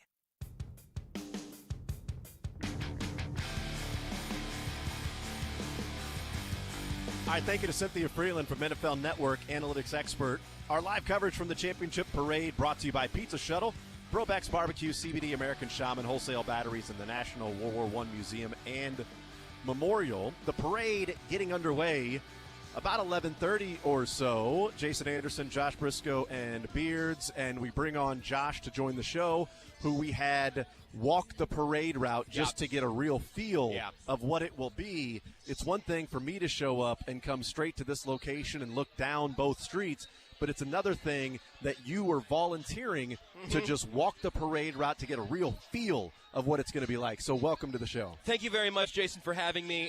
Josh Brisco here of Sports Radio 810 WHB, reporting live from the parade here. You know I love walking downtown Kansas City. That's not a joke. That's actually true. I enjoy a chance to walk around a little bit and see some places maybe I haven't visited in a little while, or just kind of try to get a better feel for our dear city. But I really, Jason, did not think at 9:30 this morning when I was in that building right there across the street with the 810 banner on it. I was in that room at about 9:15 this morning.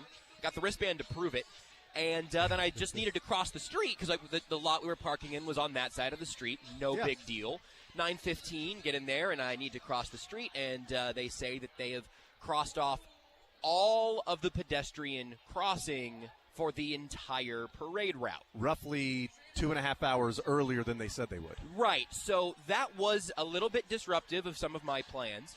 And so what I did was I started going down Grand and made it a couple of blocks and was asking every single one of our city's finest if they could help me open a gate or point me in the right direction. And they all very nicely said, no, I can't, but you can keep walking.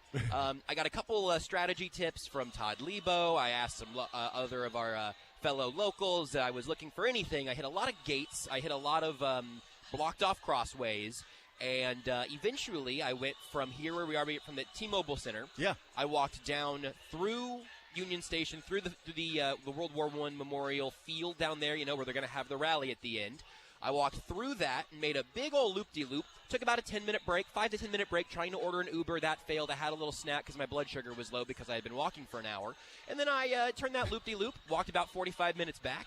And my final stats for the day to this point are 11,138 steps, 5.24 miles. And I feel great, Jason. My Super Bowl 54 beanie is a little moist on the inside, but I tell you what, I'm not cold anymore, and I haven't been cold in about an hour. There you go. See, you can, if you are, this is just a good tip. This is a pro tip right here. Yeah. If by any chance you are cold right now, walk to Union Station, depending on your location. If you happen to be maybe midway on the route, walk to Union Station and back, and Josh is saying you will not be cold. Yeah, I also would just suggest that if you are, maybe you're nearby and listening, or if you're like right now parking to get out here, or last year I spent most of the time down at Union Station for the rally. That was not last year, but last Super Bowl. It feels like yesterday. Just the last time we were here, and then the next time we're here, we'll talk about this fun, extravagant. Do you think that there's going to be a pandemic that comes out of this one? I'm hoping Or do you not. think we just saved the world again? Because remember, there was a story last time that if the parade would have been in San Francisco, it would have been like the first COVID super spreader event, because that's where COVID was before we really knew what was going on. Right, so Philadelphia right now might be a place to avoid. That might be true regardless. So yeah, I've gotten a lot of steps in. I bet you guys have had a great show. I would have loved to have been a part of it.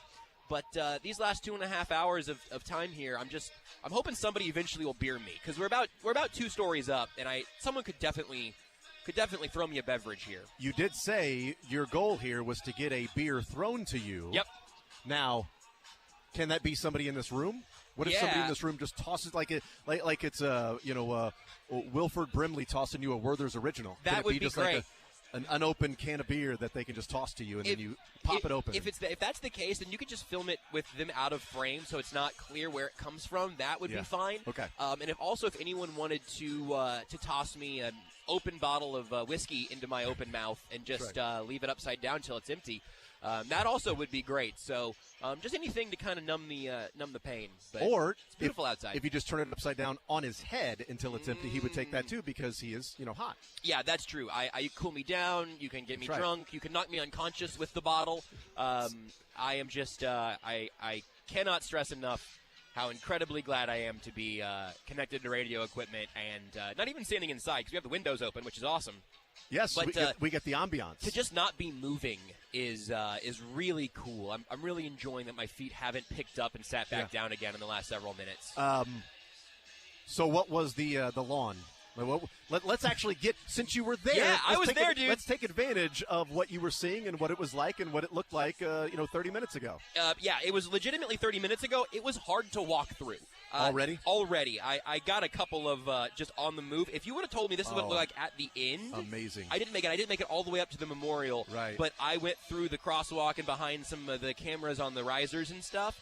And it is, no joke. Again, let's check the timestamp here. 10:13 a.m., a literal sea of red. I guess not literal, a figurative sea of red. So an hour and 20 minutes ago that it was an hour. Oh, my God. It was an hour and 20 minutes ago. Sorry about that. I was down there when the show was starting. Yeah, that's right. That's when I lost hope. It was about 9:55. I talked to one more cop, and I was like, hey, is there any path through? He's like, well, if you go across the lawn by the memorial and then turn around. And at that point, I realized this wasn't going to happen. And then I started thinking, maybe you have some guests that might call in the first hour. You'll have Cynthia at 11, and then maybe I'll get back for that. You know what? I did. You know what probably would have been a better strategy? Legally, this is still a work day for me because I'm on for more than half the show. It probably would have been a better strategy just to walk back to your car. It would have. And drive around and then park over on the west side of Grand. Yep. In retrospect, that was another one that I realized when I got about, I'd say 80% of the way down. And so one of the cops down there also is like, at this point, man, I'd try to get an Uber or maybe go get your car. It's like, well, now I'm not just in for a dime, in for a dollar. I'm in for 98 cents, in for $1. But yeah, no, I wish I would have just from here just gone right back to my car and hopped in and then tried to park somewhere else. I like the idea of hey, get an Uber to cross the street. And I'm assuming that Ubering around the city to get from one place to another just up and down the parade route may not be the most efficient strategy. No, our cell service right now in this beautiful city of ours is not ideal, nor is, I imagine, sort of the pricing on some Uber things. I got a driver a couple times, but then they would have, I realized later on, they would have had to have driven around some parked bulldozers. So I would just really, if there's any chance for you, dear listener, if you're here or about to get here, if you can just find it within your heart to be content with the side of the street that you're on, absolutely, I would really urge you to chase your bliss there. And I would say just, stay, like Eric Bieniemy always says, just be where your feet are at. Yep. And for me, my feet have been, I haven't been able to feel them for a little while. Yeah, I've said a few times so far on the show here today that park on the side of Grand that you plan on watching the parade from. If you're gonna if you've got people that are set up on the west side, park on the west side. If you've got people set up on the east side, park on the east side. Do not expect to cross the street. It is not happening, and certainly not happening now when we're talking about 23 minutes and a convoy of police just went down the street here. It is cool. Like it's been a lot of fun sort of watching everything fill up. I know that it's not been fun for you. I get it. I've enjoyed seeing the people and the places. I just wish I was here at 9:05. And we got a great story out of it. You do. You'll be able to tell this story to your kids one day, and that's awesome. Also, for the kids out there, sometimes being late can work in your favor. Oh? Because I had planned on being down here around the same time that you Oh, got my here. God, you're so right, man. I was mad at you for a while. But I left a little later than I wanted to because I was putting together the mic'd up sound. Did you hear that 10-minute segment we did? You didn't hear the show. I didn't. I would have put on an AirPod if my app would have connected. It's really good. We'll podcast it. It's about 10 minutes that I put together the mic'd up that Inside the NFL had that last night with the NFL Films. I bet that was great radio. It was great. Yeah. And it also gave us sort of a buffer in case that something happened here. So I left about 10 minutes later than I wanted to, and I'm getting ready to pull off the highway on the east side of Grand, and Lebo calls and Chad calls at the same time. Good. It was like, hey, do not park on the east side. I'm like, why? That's where the parking garage is where we were going to be at. They're like, no, you can't cross the street now. No, you can cross the street. Shut up, Jason. Shut up, Jason. Park on the west side. Yeah. Find a spot anywhere. I don't care how much it costs to park there. Yes. Park on the west side. I'm like, oh, okay, cool. So I parked on the west side, found a spot, walked over here, got here, and then started doing the show, all because I got here about 10 minutes after you gotten here. The early bird gets to walk 5 miles. I did show up at 9:55, so I gave myself a 5-minute buffer. Unbelievable, Yeah. man. There are some people that live life like that, That's and not sometimes me. it can be me. That was me today. That's true. But that is not typically me. You got that the what's the opposite of the kiss of death? The kiss of life today. That's right, yeah. You got and just straddled up to the tie line at 9:55. And I was feeling pretty good about myself, you know. And when you're I was like, hey, getting I'm right and here. all I'm that, right and here. I'll be there in like maybe 10 minutes I'm or across so. the street. Hey, I'll cross over in a couple minutes. You know, maybe I'll grab a drink on the. Excuse me? You said to walk to where? And I was joking. I said, look, man, I can do the first hour. It's fine. And then we got Cynthia at 11. So we don't even need to see it until like 11:20. I didn't realize that you would get here right as I was finishing up the interview with Cynthia Frelund. Yeah, I wondered when you sent that text. I wondered if it was a joke or not. Yeah. Because somewhere around then I started to realize that was probably going to time out just about right. Yeah, and it did. I have enjoyed, though, as the crowd is filling in. There have been some of Casey's finest walking up and down the road, playing catch with some of the kids with the footballs. Yeah. That's been pretty cool because if you're a kid here, you know, there's not a lot of space to play catch. That's right. You know, because you're huddled together, but the cops have a lot of space. It's like Kadarius Toney and Sky Moore out there. It really is. Nobody is guarding them. Open. Yeah, I wish one of these kids would have thrown me an hour ago. Throw me to one of these dudes and just carry me across the street. Look, my feet don't have to touch the pavement, man.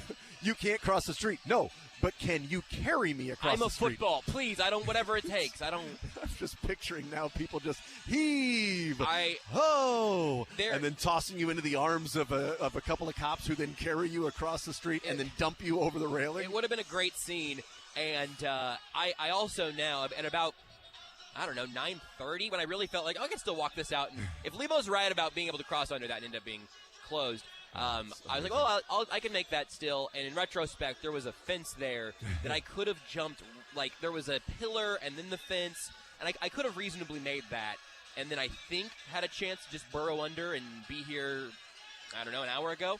But I passed up that opportunity. And so my lesson also, in addition to park on the side of the street you want to be on, is that I think I'm going to become more of a fence jumper in the future. Okay. Because I don't want to live this way anymore. You typically do straddle the fence. I do. You don't pick one side or another. And that was my concern, was that I would try to jump the fence, and then suddenly I'd be straddling the fence, and now we would have a lot more of an issue going on, because I'd be a shish kebab somewhere about 18th and Grand. I don't know what side I'm supposed to be on here. I'm going to step on this side. Oh, no, but there's also this side that but you know what? This side feels a little bit, I don't know if that's really the side I want to be on. I've never in my life have I seen a fence that has the barbed wire at the top and thought, okay, but how would I clear that if I needed to? Like that, I was looking at train tracks. It was throw your jacket over it. I've seen movies do that. Apparently anybody can do that. I was thinking, well, if I threw my jacket over. It was an experience, but we're here now, and that's right. I'm glad that we're here. And we will be. I wish I was here an hour ago. That's right. The parade will be starting here in just a little bit from the actual location spot, and then as it comes through here, we'll be giving you all the sounds and the sights and what we're seeing and watching and everything that's going on, and then we will throw it to the stage and the celebration. Around 1:45 is when that is supposed to start. You can hear it right here on Sports Radio 810 WHB. Our coverage from the championship parade brought to you by Pizza Shuttle, Brobeck's Barbecue, CBD American Shaman Wholesale Batteries, and the National World War I Museum and Memorial. We'll take a timeout. We'll come back. We will catch up with Todd Lebo, man on the street. He is down there hanging out, getting ready for this parade. We'll talk with Todd, see what's going on down on the street. Coming up next. You're in the zone with Jason Anderson on Sports Radio 810 WHB.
The Zone with Jason Anderson. You've stood next to a naked Tony Gonzalez, though, right? Well, yeah, I didn't think it would be. Don't act like you're above me. Don't act like you've never been there. I've stood next to many naked people. Yeah, but Tony Gonzalez was probably the best looking one. On Sports Radio 810.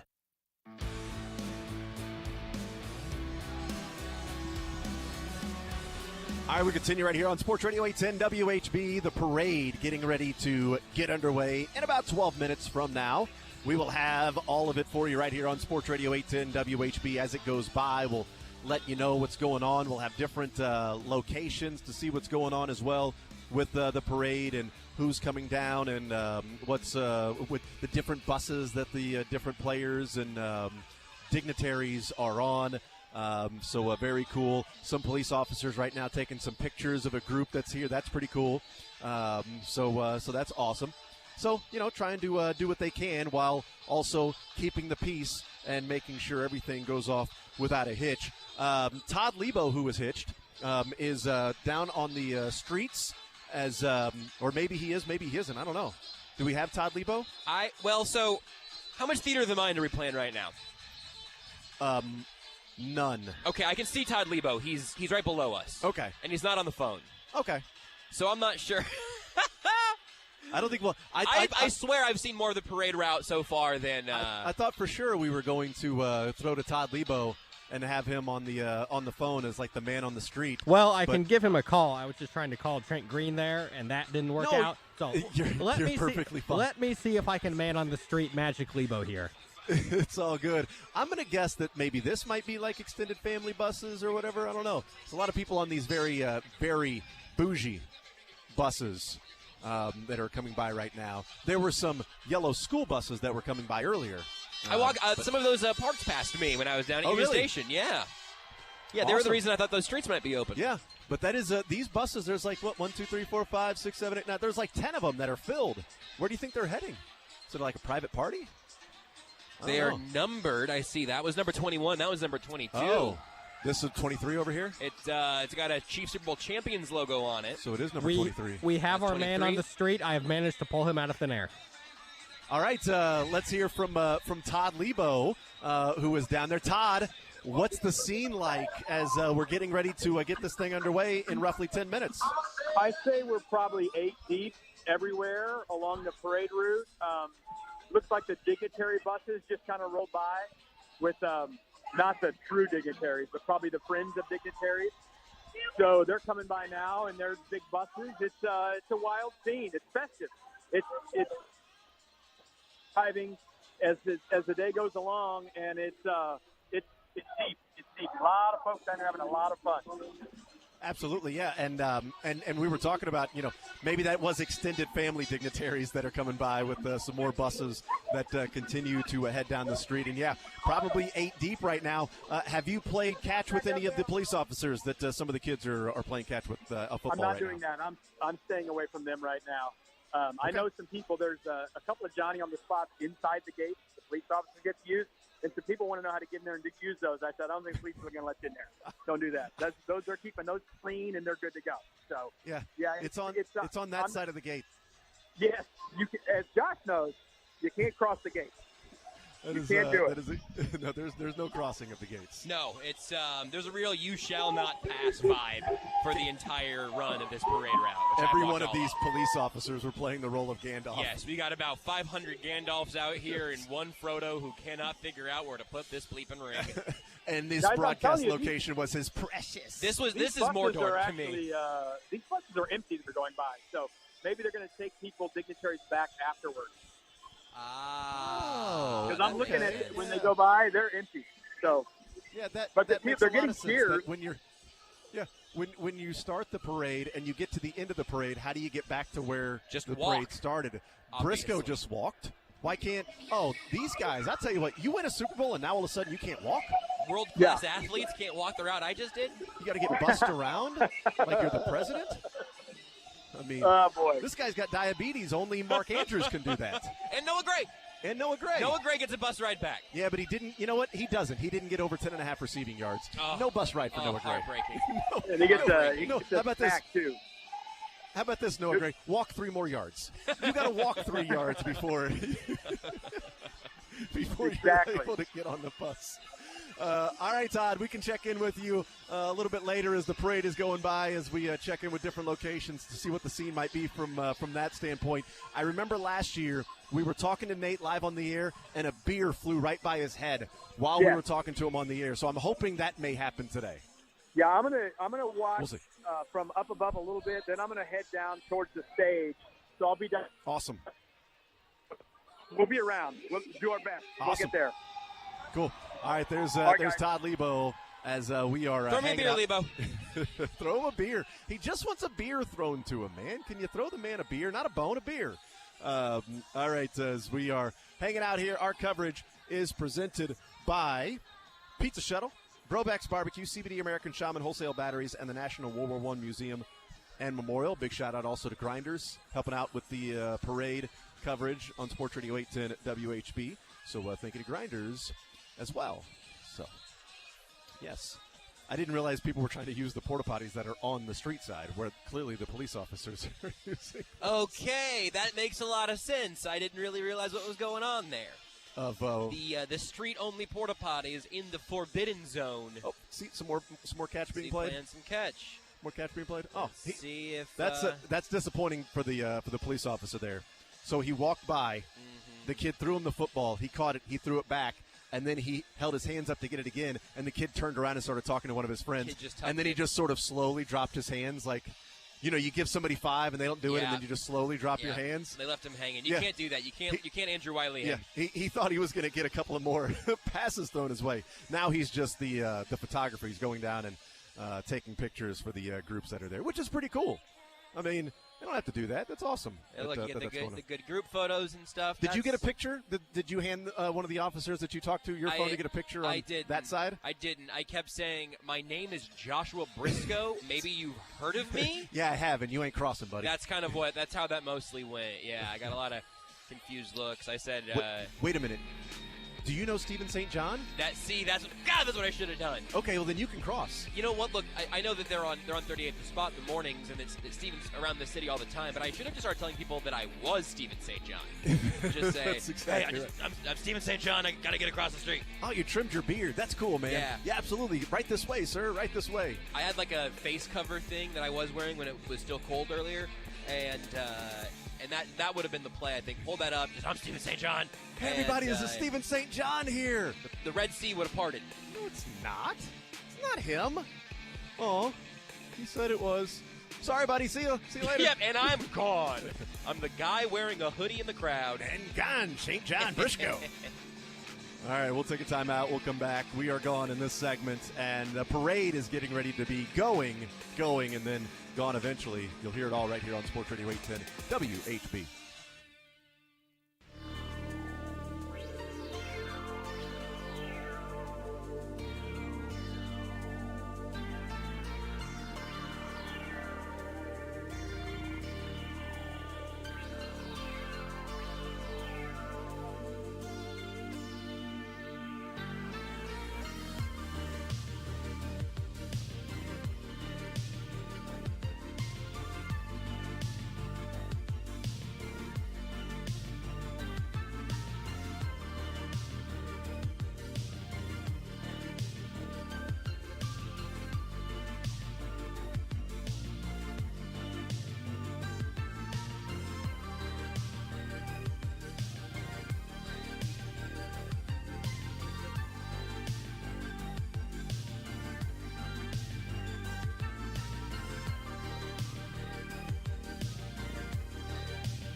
The Zone with Jason Anderson. I was only thinking about myself. And I was only thinking about myself. And welcome to The Zone, everybody, here on Sports Radio 810 WHB. Weekdays from 10 to 2 on Sports Radio 810 WHB.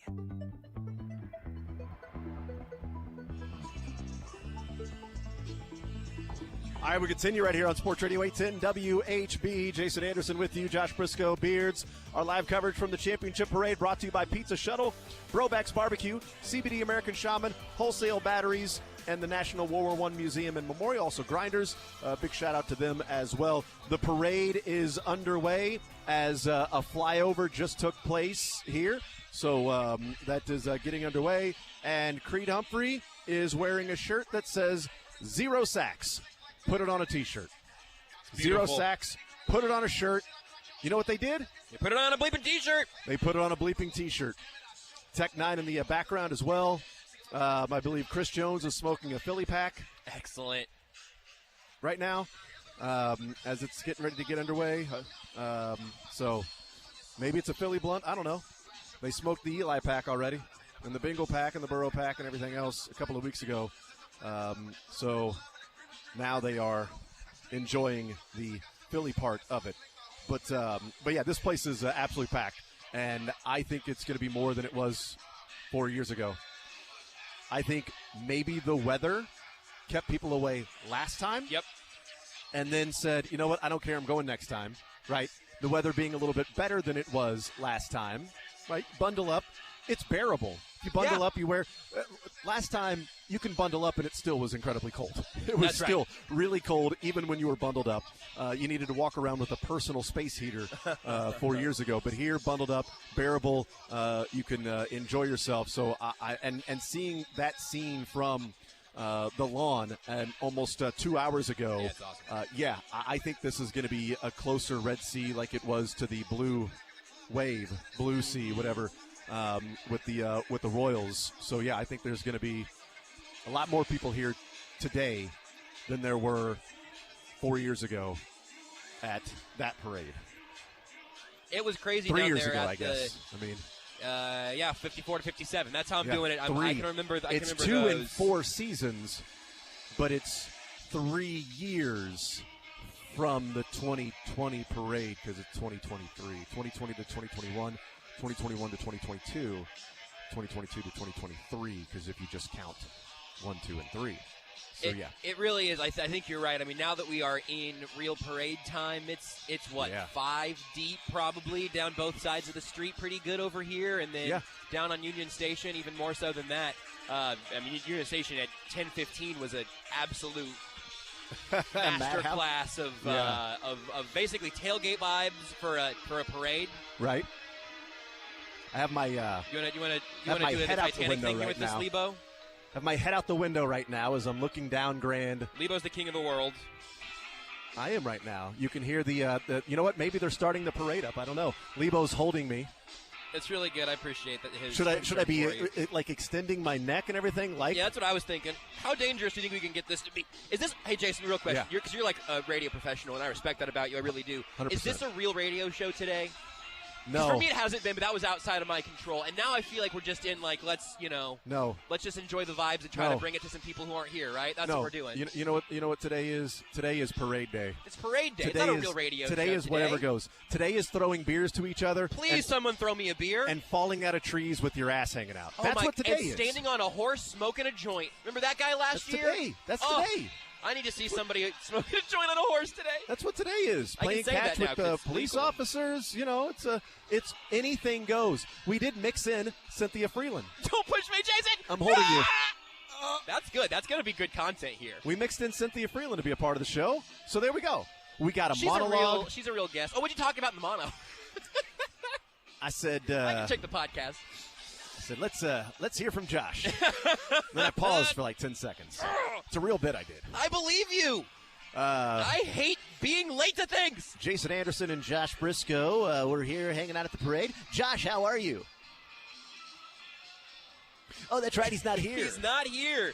He's currently trying to burrow under a bridge. That's right. You know who's not burrowing on a parade? Joe. That's right.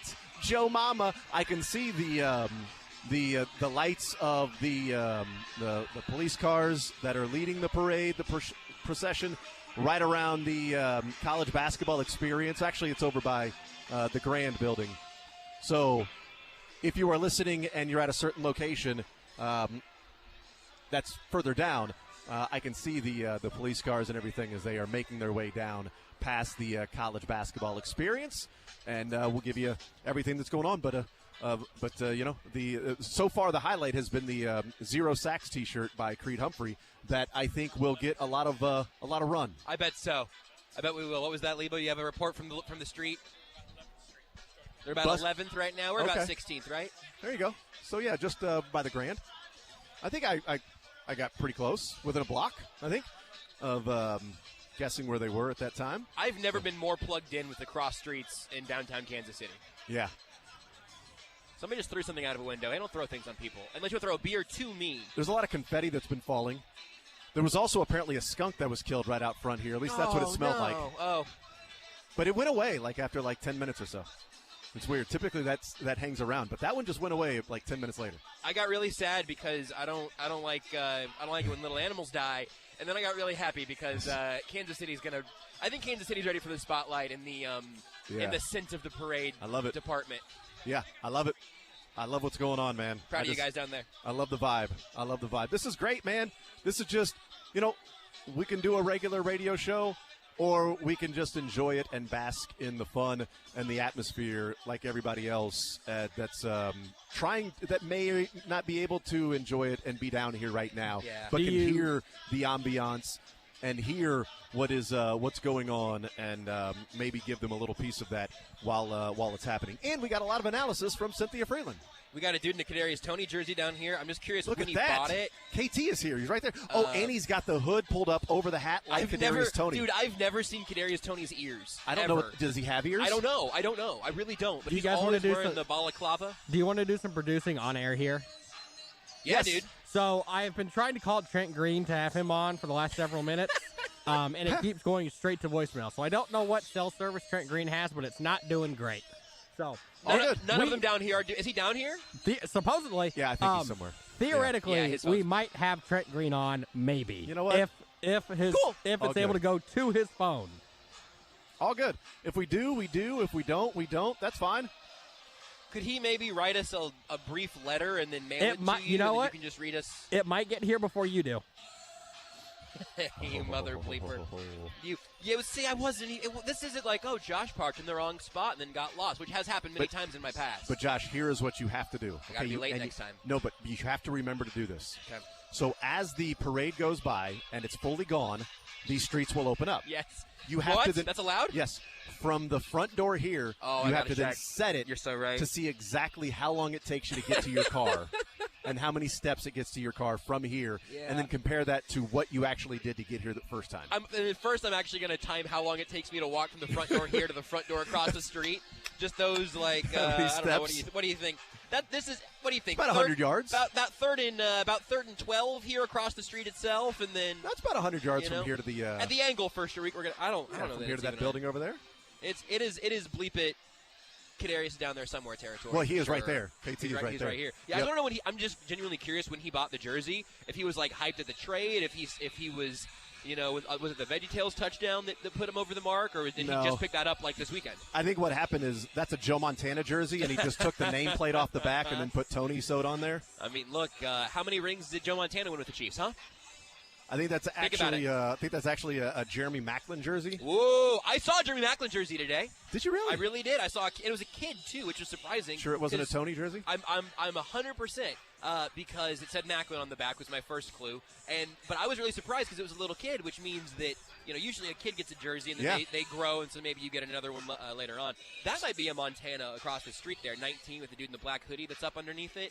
That looks like old school. That is an old school number 19. That's right. Yeah, that's probably more of a Joe Montana. So we've got a Montana, a Tony, and a Maclin out here today, just the number 19 category. Yeah, and looking through some of the different jerseys that are being worn, I've got a Clyde Edwards-Helaire down there, so he's getting more run than Edwards-Helaire did on Sunday. That was unnecessary, by the way. It was super necessary. That was unnecessary. Oh, a Snoop Minnis jersey. Snoop.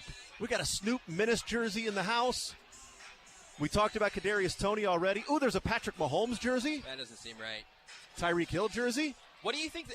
Mahomes has to be the most popular, and then Kelsey's got to be a clear number 2. Tony Gonzalez jersey. That used to be the most popular. What do you think the third most popular jersey out here today is?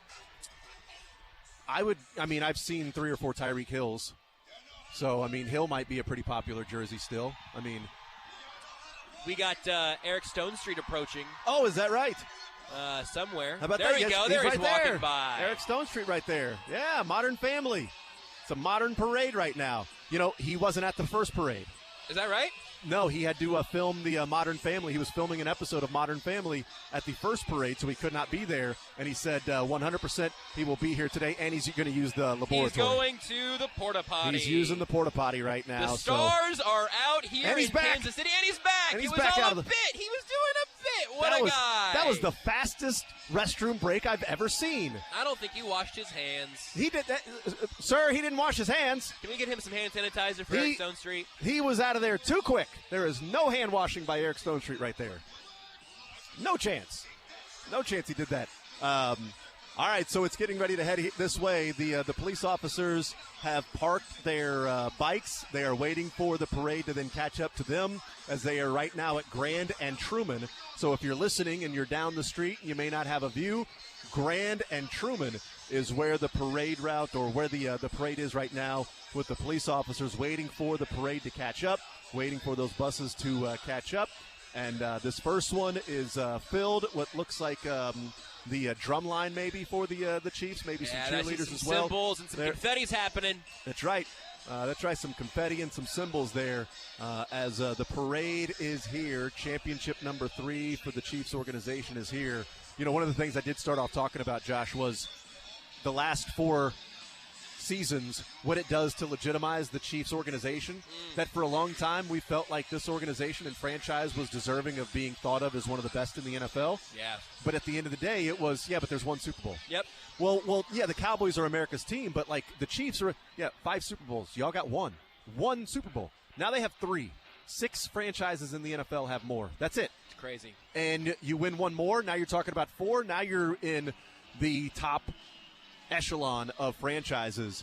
And so that to me is what the last 4 years have done. Is it's another piece of the puzzle of, no, it feels like the proof is there with the Chiefs organization of what it's felt like for a long time of where this organization's standing should be in the NFL. And from this point forward, it is established now. It is set in stone, not just that this is possible, but that this is expected. I would bet money happily right now that once they get down to Union Station tonight or this afternoon, Patrick Mahomes or Travis Kelce or Frank Clark or Chris Jones, one of those guys is going to say something akin to, "We'll be back here again soon." Yeah. And that's the idea that is something that people are willing to say. Guys on this team, the coaching staff, is willing to say from the post-game locker room to the parade today is just another sign of the fact that we are in a very, very, very different place than we've ever been in the history of Chiefs football. Absolutely. The drum line and the Chiefs cheerleaders going by, truck right behind them with the Super Bowl 57 logo, champions, and shooting the confetti as that's going by. So almost like it's like the flower girl. That's right. At a wedding, just laying the confetti down as the Chiefs buses will then be heading down. And is this the first group of players we have here? I'm not sure. Kansas City Council. It's the Kansas City Council. Well, there might be some players on that bus. I'm not sure. It's to each their own. We're getting dignitaries up and down here. This is So I have got a video feed of the stream up on my computer over here. I will let you know. Andy Reid is on the bus with the trophy, and he is very bundled up. I was kind of surprised. Awesome. Mayor Q is coming. Mayor Q walking the route. Good for you. Good for you. Yeah. Quentin Lucas Johnny walking come the lately. route. Could have walked the route 2 hours ago like I did. Yeah, that's right. Why didn't you just do that? Why didn't you walk the route? Huh? I would have much rather walked down the street. That's right. That's right. So Mayor Q walking down, waving, shaking hands. He became mayor at a pretty good time. No doubt. This show came on the air at a pretty good time. Yep. I don't know. You and the mayor ended up with some really good timing. People have also called me the mayor of Kansas City Radio. Yeah, I do that all the time. Nobody's called me that yet. Jason. Yes. I think you are at least the lieutenant governor. Great. Of I'll Kansas City take Radio, it. and I know that's difficult because that's a statewide thing. At least the county clerk. But you are the city treasurer. Thank you. You know why? Because your money. Thank you. The president of the Parks and Rec. That's what I am. The real Ron Swanson type. I like Jackson seeing County Missouri Sports Complex Authority heading by. Do you think we're going to see any of the new flag out here today? The new Kansas City flag? I would like to. I would love to. I haven't seen one yet, but man, I'm stoked about those. As I've That's a talked good about looking. 15 That's a times. good looking Super Bowl jacket right there. See great, that, dude? Fantastic. I was going to mention it. I was like, I don't know how I'm going to explain it on radio, the but snaps, I'm glad you pointed it out. The button up in the front. Oh, that's beautiful, man. The Jackson County Legislature trailer is literally bouncing right now. Dude, they are lit. They are turned up right there. They are. One of them just poured a beer into the mouth of the other one. No, that's not true. I made that up. Oh. And it was really bouncing. The trailer is hopping. They save those things for the actual meetings. So the meetings, that's when they pour the beer into each other's. This is really just calm down. All right, this is the Jackson County Legislature. Bring the energy, legislature. Yeah. It's actually how they start every meeting. Just like that, a big little dance, rave, waving, confetti flying, and then, of course, let's get into the Robert's Rules of Order, and let's go through the minutes. Legislate these rings! Yes, old news. Let's get to that first. Anybody have the minutes from last time? Oh, we Please. started it off with a party? That's right. Jason, you are the Secretary of Radio, so why don't you go ahead and read the minutes for us? Got Frank White Frank out White there in coming a through. Kansas City Monarchs jersey and hat. Beautiful Monarchs jersey. Frank White. You ever been in a parade, Jason? I don't think so. We have the best gambler in the state of Kansas here, or at least the first one, legally speaking, Kansas Governor Laura Kelly. Hey, how about that? She placed the first bet on the Chiefs to win the Super Bowl when the books opened. She cashed out, and she's donating that to Patrick Mahomes' charity. How many bets has she made? If she's made only one, that's a 100% gambler. That is a better record than anybody else that's going to tout their service. That's right. Listen to her. Mike Parsons there, I think, right? Yeah. Governor of Missouri. Not letting us bet on anything. Come on, Mike. Yet. But you can enjoy a little skunk on the way there to not bet. Some more Chiefs cheerleaders. It's really great, these two cities, states together. That's right. Making one greater Kansas City. It's really a beautiful thing. That's right. It can't be easy to dance in the bed of a truck like the cheerleaders are doing, because the truck will stop and then start and then stop and then start, slow down, speed up. That's I don't gotta be difficult. recognize all of the U.S. congressional representatives. Okay. I know Emmanuel Cleaver there. That's my district. Well done. But that's as far as my civic knowledge goes. So Well far, done. this is just sort of like a pop quiz on local politics for That's me. exactly right, yes, and trucks. In trucks. No truck nuts yet. I haven't been checking, but I will start for I always sure. look for nuts on a truck. First thing I look at. All right, here come the Chiefs. Here comes some Kansas City Chiefs. Here come your Kansas City Chiefs as they are passing Truman and Grand right now. This first bus is rocking right now. They've got the goggles on. They've got the Oakleys. Not sure who all is in that Yeah, it particular just bus. says Chiefs. And That might be some people a part of the staff. Oh, that's a great shout. That That's are absolutely right.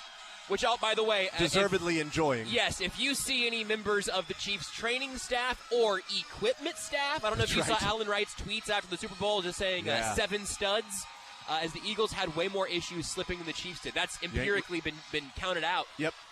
The Chiefs training staff, athletic staff, equipment staff, everybody else that goes into this, legitimately, do cheer for them also, because That's right. Patrick Mahomes' ankle and the Chiefs' cleats were in some really tough spots, or could have been in some tough spots this playoff run. I'm glad you brought that up, because somebody actually did count up the slippage that took place, and the Eagles had many more slips and falls on the field there. And their guys were actually changing cleats during the game, and the Chiefs really didn't. That's right. All right, here Is we that, go. the Wolf and Mitch Holthus? We got the Wolf and we got Mitch Holthus. There you go, Mitch. No further jokes from me today. We're There you having a go. good vibe. It's a parade day. That's right. That's right. Mitch Holthus and the Wolf. There is a red and white and arrowhead reflection on that white truck. Coming up Casey behind Wolf, great dancer. Mitch Holthus, some more Kansas City Chiefs.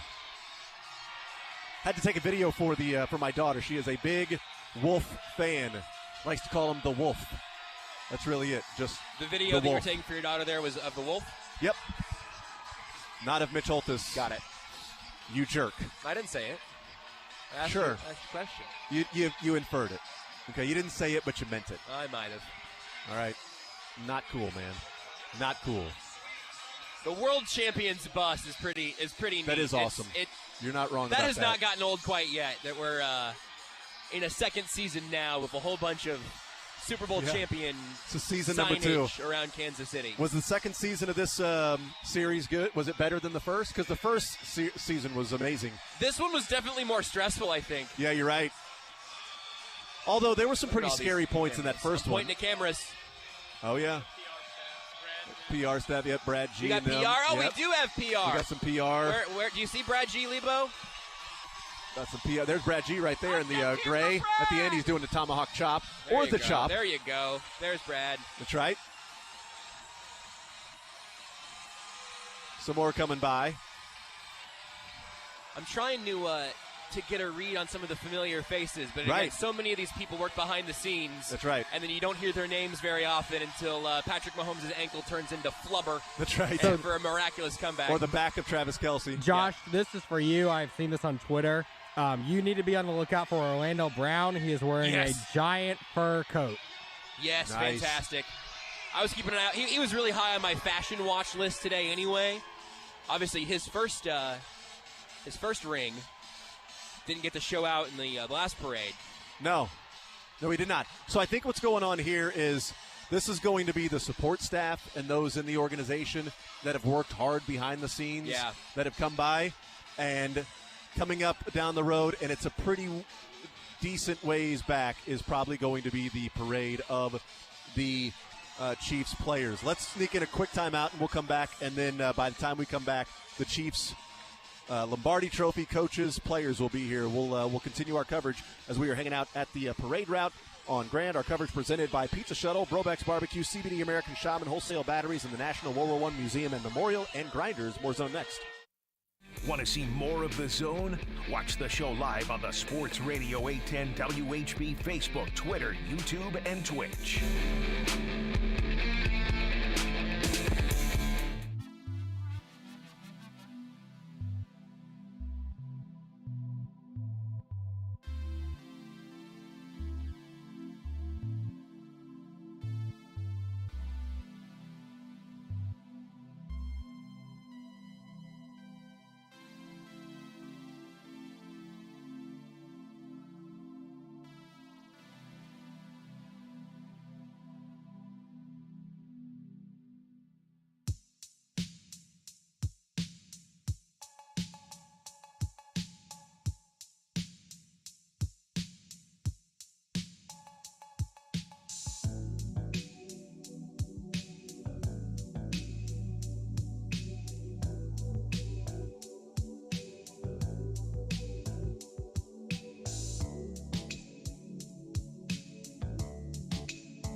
The Zone with Jason Anderson. Touch the sausage all you want, just not the beefcake. Weekdays from 10 to 2 on Sports Radio 810 WHB. Yeah, we continue hanging out here as the parade is really rolling now. Truman and Grand is where we are at, and that is where the Hunt family is coming by, and one Andy Reid rocking the chop, doing the chop, going by Andy Reid and the Hunt family. And right behind that is the Lombardi Trophy right now that is off the bus right now. The Lombardi Trophy, they are out of the bus holding the Lombardi Trophy, walking down the street. Chiefs fans are touching the Lombardi Trophy. Don't touch that. Don't touch that Lombardi Trophy. So now the Lombardi Trophy that looks like it was on specifically this bus only. I don't see any players on that particular bus. That's Bobby Bell right Oh, there. my right? goodness, it is Bobby Bell right there. Look at that. Okay, great. That's some royalty. That's some royalty. But now the Lombardi Trophy is walking back to the next bus. Willie Lanier there also. I know Bobby Bell from a disrupted angle. I can. So what's going on now is they have handed it to different players, and players are now walking the street right around Truman and Grand, just walking, holding a trophy in the air, chugging a beer, which typically will get you arrested at Truman and Grand on any other day. Any other day. But today, it is celebrated, actually celebrated. But that's what's going on with the parade right now. I'm not sure who had the trophy in their hand that was walking in the middle of the street and chugging a beer while holding the trophy in their hands, high above their head. But I appreciate that man. I appreciate him, and I respect him for that. But the parade is slowing down a little bit because some players are getting out and interacting with fans, which you would expect. I mean, that's you come here to enjoy it, to see the players. The players are enjoying it. This is what they've worked for a long time, is to get the ring, to win the championship, to win the Super Bowl, the Lombardi Trophy, and to enjoy the parade and what's going on right now.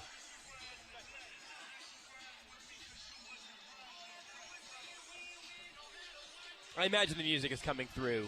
I hope so. I would imagine that I love the ambiance. The ambiance is very evident at this point. That gnat sound. And they stay there. They do. Then what do? What direction should they go? They still stay there. Is that Harrison Butker? Yeah, Harrison Butker. Harrison Butker rocking the Lombardi Trophy. Fans loving it. Harrison Butker, and is that Dave Tobe? Did he get out and take a bow? That's odd. So there you go, Harrison Butker. That's Tommy the special Townsend. teams. That's James Winchester with the trophy That's right now. So Tommy Townsend was in the middle of the street, chugging a beer, holding the Lombardi Trophy in the air on Truman and Grand, and that is a dream of Corey Anderson's, and he's not here to see that happen, as Butker with his letter jacket from high school, but the Chiefs holding the Lombardi Trophy going by, and Tommy Townsend rocking the Lombardi Trophy as well. The specialists have the trophy right now. That's right. I bet they pass it back over the course of That's the exactly parade, right, yeah. You can So start with the coaches and that's right. And the Hunts. Because the Lombardi Trophy was with Clark Hunt and Andy Reid, and now it's with the special teams, and it'll eventually make its way back to this next bus that is, again, a decent ways down the street, because they're taking their time to party it up a little bit, man. And I love it. And I love it. Soak this in. I love it. Because as much as we've talked about, hey, this is the second one in a handful of years, and that they expect to be back and do this again, the teams will be different regardless. Right. There's no world in which this is the exact same group. Even the run-it-back team was different. And that's what, Andy Reid was saying when they had that, meeting yesterday, as he had the press conference. And that meeting yesterday, telling everybody there in that room, this is the last time everybody in this room is going to be together. Yep. It's just reality of the NFL. A lot of them will return. But, we talked about the 53-man roster from the 2019 season to this year. The 53-man roster for the Super Bowl, 42 different players on that roster that were on the roster this year. A lot of turnover over a few football seasons. And that's just what happens in the NFL. But those mainstays, those guys, the Mahomes, the Kelseys, the Chris Jones, Frank Clark, those guys remaining. The Winchesters. Yes, I'm so glad we were here for the James Winchester hoisting part of the show. Kendall Gammon will adore that. That's right. Spagnuolo. Yes. Spagnuolo at the front of this bus. Enjoying it. The second Super Bowl parade for Steve Spagnuolo with the Chiefs. The Spagnuolo family. Not sure who else is on the parade with him. His ring collection's pretty good now. Do you have the one in New York, or is he for both of them? Thought he had one. I think he's just there for one of those with the Giants. 3 rings now for Spags. People Not are throwing bad. beads. I don't know if that's for Spags and for what that traditionally means. Well, Spags just did something to earn the beads, so he is enjoying himself. I lied. I'll tell you what. He disrobed in the Super Bowl. Yeah, he did. In an appropriate way. That's right. Steve Spagnuolo, defensive coordinator for the Chiefs. What time is it? Touching his heart, waving to everybody. Good afternoon, Steve. Absolutely. Is it good morning? Is it morning? Is afternoon? I never can tell. I thought it was morning when we got on the bus here. Anyway, I don't have anything for you. Just fire away.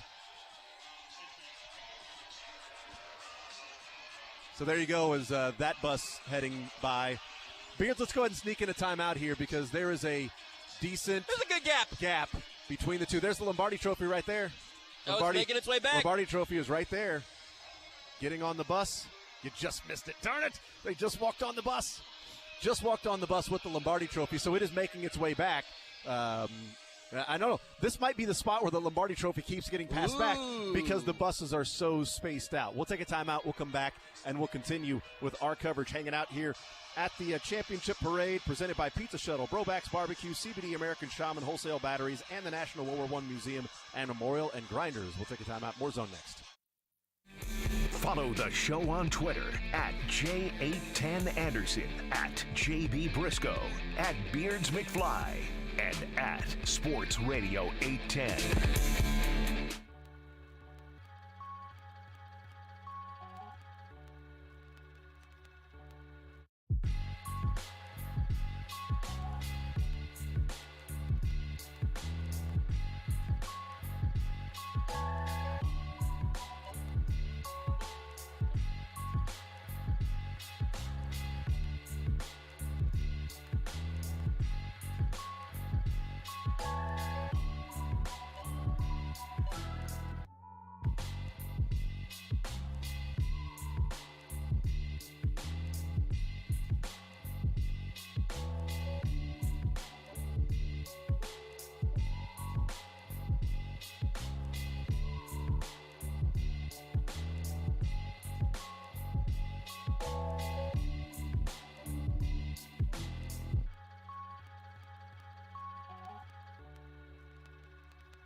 The Zone with Jason Anderson. He's bringing power. On Sports Radio 810.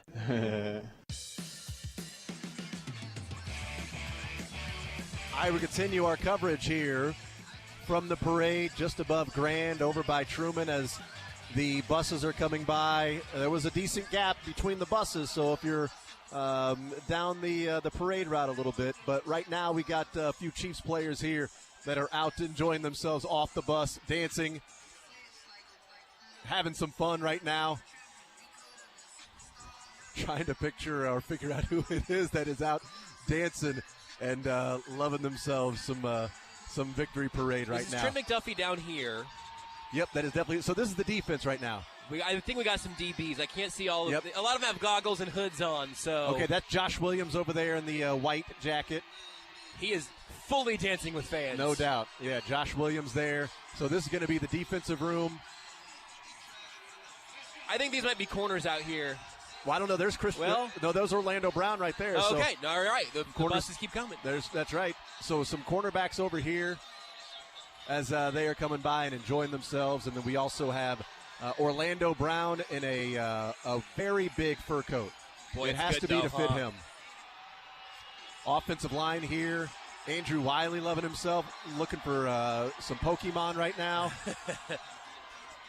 Somebody signing autographs. I think that's Prince Tegawanogo. Signing some autographs there. Kentucky's own Darian Kennard down here with the all red hair now. You're darn right. That's right. From blue to the red. We just caught a partially empty case of beer. Hey, all right. A lot of confetti falling, as you can expect. I think someone's throwing meat sticks into the crowd. Yeah, they are. Some sort of a stick is being thrown into the crowd.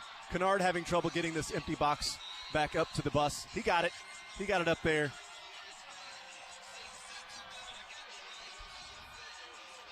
So that is Orlando Brown in just an unbelievable fur coat. It looks like some Uggs, maybe. He's got the foxtail on the belt loop. So does Kennard. So that's going through the O-line room. Brown's been doing that since college. Yeah. Orlando Brown looks like he owns the city. I think that was Jarek McKinnon who just disappeared behind the bus. Okay. Yep. Well, that's on that side. Not hard. That is Jarek McKinnon. He's elusive right now. there. He just popped back out again. Yep. Wearing some huge pants, like Jinko style. Oh, those are great, man. Those are big-ass pants. I think that's what they're called. They're just, exactly. The big pants. So Jarek McKinnon there. Got Brandon Williams. A large man. Brandon Williams is a very, very large man. That is true. A lot of these players, turns out they're very large individuals. I love that the players are off the bus. And it's not just flying by, right? Yeah, they're really they're shaking. They're high fiving, stopping. Some are stopping for autographs, walking back. Yeah, autographs and high fives. Playing catch. Chris Jones is down here, mic'd up. Oh with the yeah, boom mic. Is that Frank Clark and Chris Jones Derek down there Nottie together? Down here. I think that was Noah Gray right over here. Yes, that was Noah Gray. He needs 3 more yards receiving. Noah Gray does. If it was loud enough, I would ask Noah Gray what his blood sugar is. Yeah, it wasn't so loud, but it's very loud. My blood sugar remains a little low. Yeah. Frank Clark stopping the walk and doing a little dance. There you're Chris right. Jones, Stone Cold, is here with Frank Clark. They are walking together. A lot of people here today, Jason, are stoned cold. You're darn right about that. Jones now pumping up the crowd. Frank Clark giving hugs. Oh, Frank Clark just came and gave a hug to a Clark lady. giving a hug. Chris Jones looking for something to drink. Ask for did the universal symbol for does somebody have a beer? Is what Chris Jones just did. Frank Clark, Frank blowing Clark's a kiss. kisses, man. This is Super. Oh, he's giving out. He's giving out kiss on the smooches cheek right now. Kiss on the cheek. Good for him. Loving himself.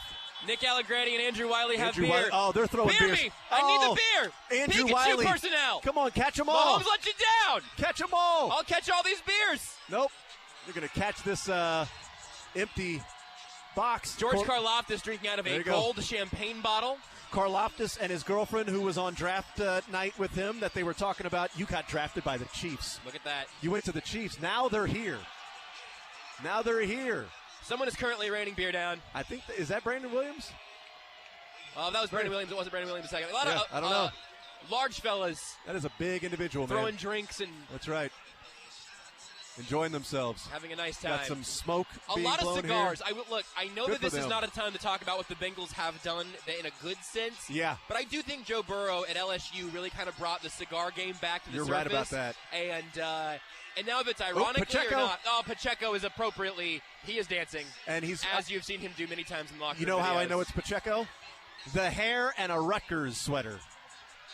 And also the moves, honestly. Well, like, yes. Electric. You saw those moves when he scored a touchdown. In the Super Bowl. He just ditched the jacket he was wearing, and now he's resuming dancing. 7th round pick, Isaiah Pacheco, out of Rutgers. Super Bowl champion, touchdown scoring. It's rushing the beer yard. pour! Oh, yeah, pouring beer on Isaiah Pacheco. Beer being poured on Isaiah Pacheco. Pacheco loving his life right now, man. There's no doubt. As you should. What a story for Isaiah Pacheco, too. Like you said, Rutgers, 7th round pick, ended up over 1,000 yards rushing if you include the playoffs. Started getting involved in the passing game. He's just going to be here forever, man. It's amazing.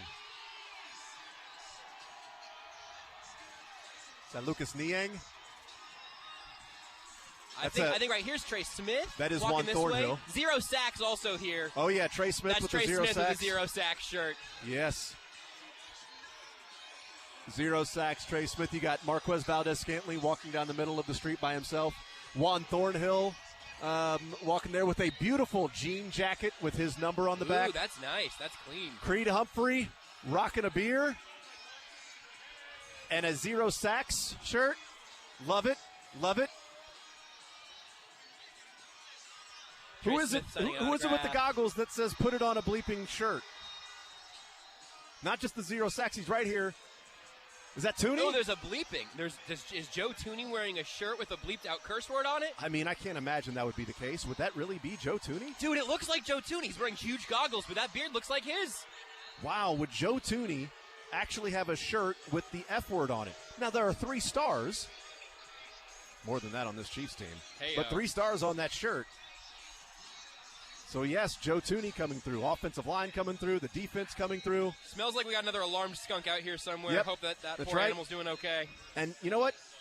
On this parade route coming through, just as they did in the game, the offensive line coming through. And you know what? Bask in it. Because all week long, they were the ones that were going to get smoked. All week long, they were the ones that were going to have to deal with a team that had 78 sacks in the postseason and regular season combined, an NFL record going into that Super Bowl game, and they left that game with 78 sacks. This offensive line did more than hold their own, and a big reason why this parade is going on right now. A huge reason why this parade is taking place is that offensive line. And they're getting the love to indicate that. I think, Yeah, no appropriately doubt. So. Confetti No doubt. started flying into the booth up here, Jason. There we go. That's nice, you know? Look at Some this. nice confetti there. You got to add it to the collection, man. You get a little parade confetti, a little AFC Championship game confetti, and all of a That's sudden right. your Christmas presents are done for next year. Somehow, Orlando Brown has gone from what felt like 3 blocks south Is he to back? sitting on this bus right What? here. I mean, how many people have a fur coat like that? I don't know. That looks like Orlando Brown's fur coat that he was wearing. I have no idea how he got here. He just And people said he teleported back. wasn't athletic enough. Seriously, he's teleporting. I've never seen a big man go under the radar like that before. Never in my That is life. absolutely Orlando Brown again. I told Yeah, you. what? I saw there's somebody else in a fur coat down there, but I hadn't seen Brown until But just that now. is absolutely Orlando Brown. Yeah, he made it good back, for and him. now he's getting carried for once, which is Yeah, nice. there you go. There you go.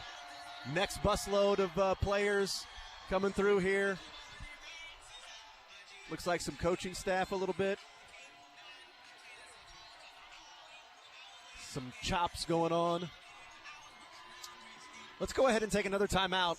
We'll do that as this bus rolls by. There's another break. Oh, some more beers being thrown on the other side. You were over on that side, too. Oh, my God. You were on that side 5 hours ago. I'm going to head back over there. I'll be there Yep. in a month. Let's take a short timeout. We'll come back and continue as there's a break with the bus route right now. More zone right after this. You're in the zone on Sports Radio 810 WHB.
All right, we continue.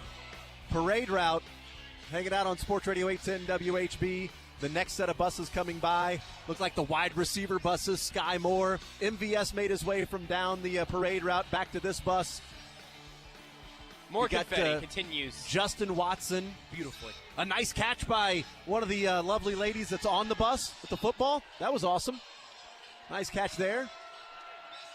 Eric Bieniemy on this one. EB. There you go. EB riding almost by himself on this entire bus. His family, but a lot of the people on this bus got off and are walking around as well. But Eric Bieniemy riding in style. Riding in style. Deservedly so. Please don't go to Washington. You know what? Do it. Go to Washington. Great spot for him. Turn that offense into something good. He's got some playmakers there. You got Samuel. You got McLaurin. You got Dotson. You got a couple running backs. Maybe lure Chad Henne out of retirement. But you know what? You get an okay quarterback, You're and right. you all of a sudden turn that offense. You get a not Patrick Mahomes. You're right. You know what I mean? There's Travis Kelce getting off this bus over here. Travis Kelce in the all white, athletic jumpsuit type look. He's off the bus now. Raising the roof is Travis Kelce. Those Walking buses over. back there are full looking. They are full, and they would be the ones that I think people have been waiting the most for, these particular buses. And how about Kelce walking down the side, high-fiving people, shaking hands, signing autographs. There's a hug. Kelce's loving it, man. We heard twice. So the mic'd up that we played, that Inside the NFL released last night with NFL Films, the mic'd up twice. Travis Kelce talking to his brother Jason after the game, their embrace, and he said, "This has been the greatest year of my life, man. It's the greatest year of my life." Yeah. And Jason was like, "Go celebrate, man. Yep, awesome. Love you, bud. Love you, bud." "No, man, I love you so much. Love you, man. Go celebrate, dude." And then his mom finds him, and he hugs his mom, and he said, "I loved watching you this week, the biggest week of your life. This has been the funnest. This has been the best year of my life, Mom." It's awesome. I mean, and then Jason telling Mama Kelce to go celebrate with Trav. Go celebrate with Trav, which was really cool. Like, hey, go enjoy go celebrate the fun side of it, okay? You embraced me and did sad tears. Now go have happy tears, man. I imagine we will see the Kelce family on the bus. Yeah. Would be my guess. This was a cool year because we really got to know the Kelces overall. Yeah, you're right.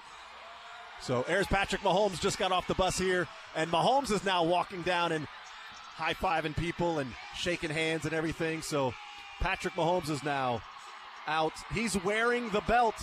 Patrick Mahomes wearing the championship belt that he got, walking over. There's a big cutout of Patrick Mahomes' head that he walked right over to. Patrick Mahomes now walking over this way, blowing a kiss. Blowing a kiss. He's got the Oakley goggles on, does Patrick Mahomes. Right here, getting out and walking right in front of us and shaking hands. He's high-fiving people. Stopping right in front of us. Thank you, Patrick. Appreciate it, bud. This is awesome. A lot of pictures being taken here. Is Patrick waiting for the... Patrick's going to the bathroom. He's going into the bathroom, everybody. That's the royal bathroom. This is a real Superman going into the phone booth kind of moment. We are broadcasting live. Patrick Mahomes finally, after the season is over, able to find some relief. Chad Henne finding a lot more relief. That's right. He's retiring. Retiring Chad Henne. He's here dancing outside the porta potty. He's waiting to get his shot at the porta potty, just like it's the Jags game. Do you think this is the... Be ready, Chad. At any moment, you might be able to go in. Do you think this is the most watched porta potty in the history of Kansas City? Yes. Also, who's that with the anything is possible shirt? I was wondering the same thing. I haven't gotten to see his face He's signing yet. autographs. I can't see him. I see the goggles. He's wearing a anything is possible hoodie. And he's with Chad Henne. There he is, and Mahomes appears. He is wearing a cape. No, he's just wearing the red jacket. It's pretty awesome. Absolutely incredible to walk out of a porta potty to a crowd of adoring thousands just in this section of the street. There are a few of us that have ever experienced that. What was it like for you? Not like Patrick Mahomes. Oh, okay. He is loving life right now. Here's Travis Kelce coming down the left. You're right in the it's an old white Chiefs like starter jacket kind of thing. Yeah. Oh yeah. Appropriately. I love that Mahomes has the brand. belt on. I love that he's rocking the belt. Got Matt Nagy up there on this bus. We saw Bieniemy a little bit earlier. Mark Donovan, president of the Chiefs. Oh, there's Brett Veach there as well. Yeah. Right there with Mark Donovan. Also royalty.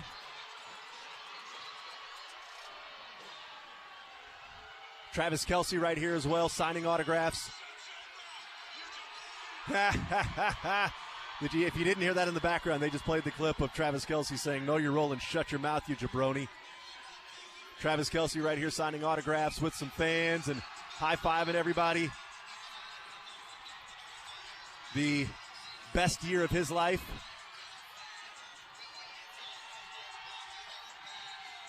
You know, not too often you get to say, I just had the best year of my life. And know that it's true. Yeah, definitively. It's pretty cool. There's some chugging of the beers going on with some of the family members, some of the ladies and the family members. That's awesome. Enjoying themselves.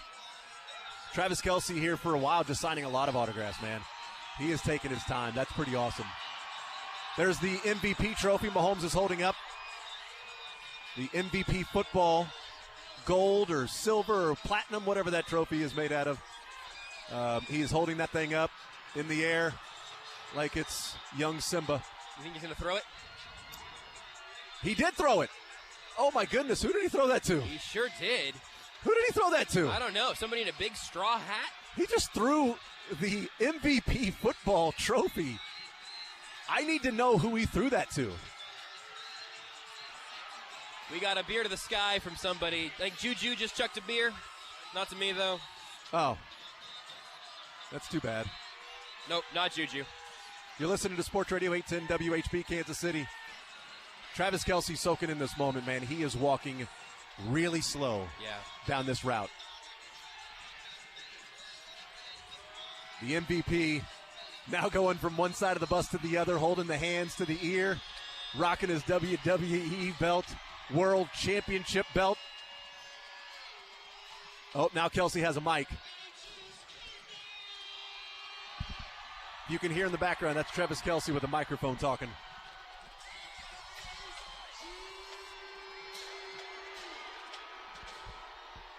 I'll turn up my mic a little bit, see if people can hear it.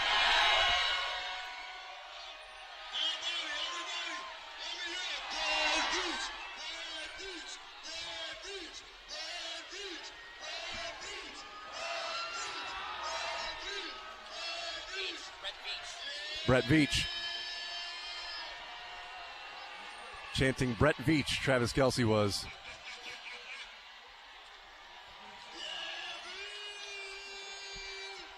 It's not the worst thing in the world to have the crowd chant the GM that's going to pay you some money.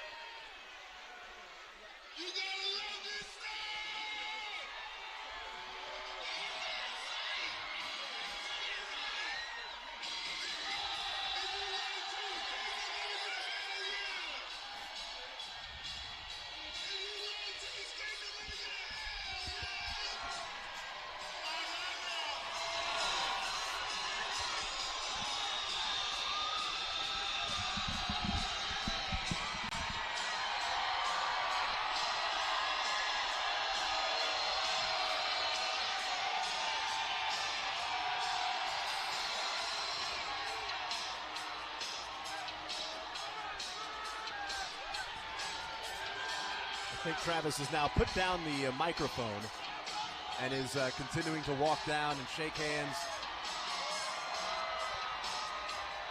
Mahomes back on the bus.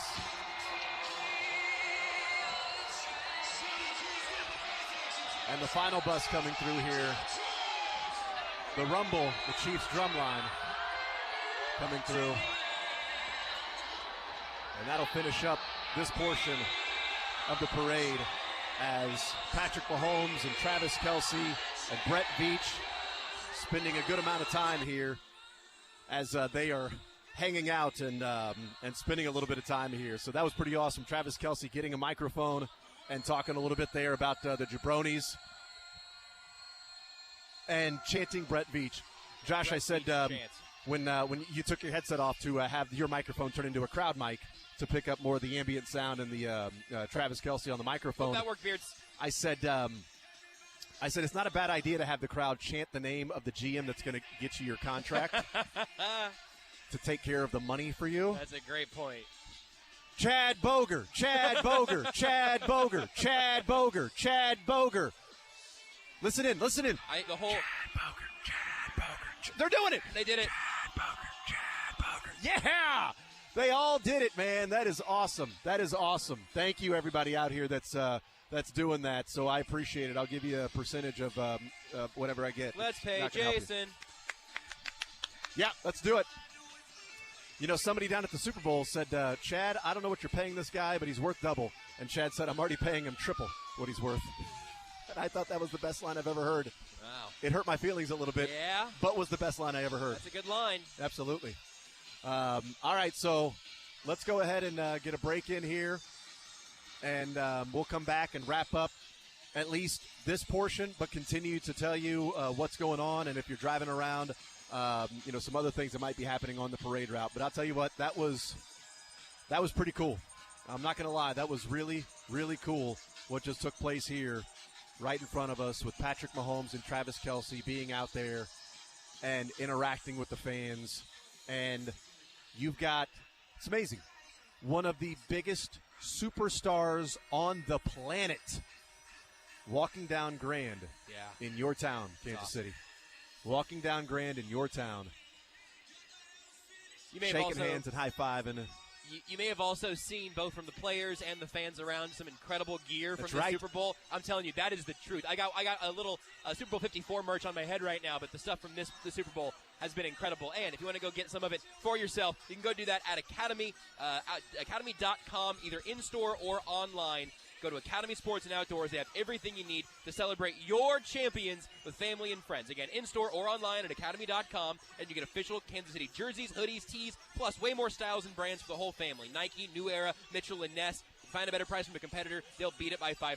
You can ask an Academy team member for more info on the match pallet policy. Exclusions apply. You will not have any exclusions when you go to Academy, though, and begin looking for your new gear to celebrate this incredible season that this team has given you. Absolutely. What an awesome, awesome season.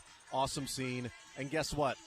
The party hasn't even started yet, because that'll be at Union Station in about 40 minutes from now. Let's take a timeout. We'll come back. We will have all of that for you right here on Sports Radio 810 WHB as our coverage continues. Brought to you by Pizza Shuttle, Brobeck's Barbecue, CBD American Shaman Wholesale Batteries, the National World War I Museum and Memorial, and Grinders. More Zone right after this. You're in the zone with Jason Anderson on Sports Radio 810 WHB.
All right, we continue right here on Sports Radio 810 WHB. Congratulations to the world champions. Our live coverage from the championship parade brought to you by Pizza Shuttle, Brobeck's Barbecue, CBD American Shaman Wholesale Batteries, the National World War I Museum and Memorial, and Grinders. So all that is left now in our location is the aftermath of the parade that has gone by, but they are still enjoying the parade, still out there on the route. They ended on Mr. Brightside before they turned off the speakers, so I was just The chant dancing. after that was over wasn't the same as you hear maybe at other sporting events in the that's right. greater local media area. If I'm guessing, I'm going to say that they are around 20th. 20th and Grand is that final bus. I walked down there earlier. You were there. Rob, you were there. So right around there. So just around the Western, just a little before the Western Auto is where it looks like the parade is at. So if you're down there near the inn towards Union Station, that's where it looks like it is at right now. Man, that was pretty awesome. That was really cool, man.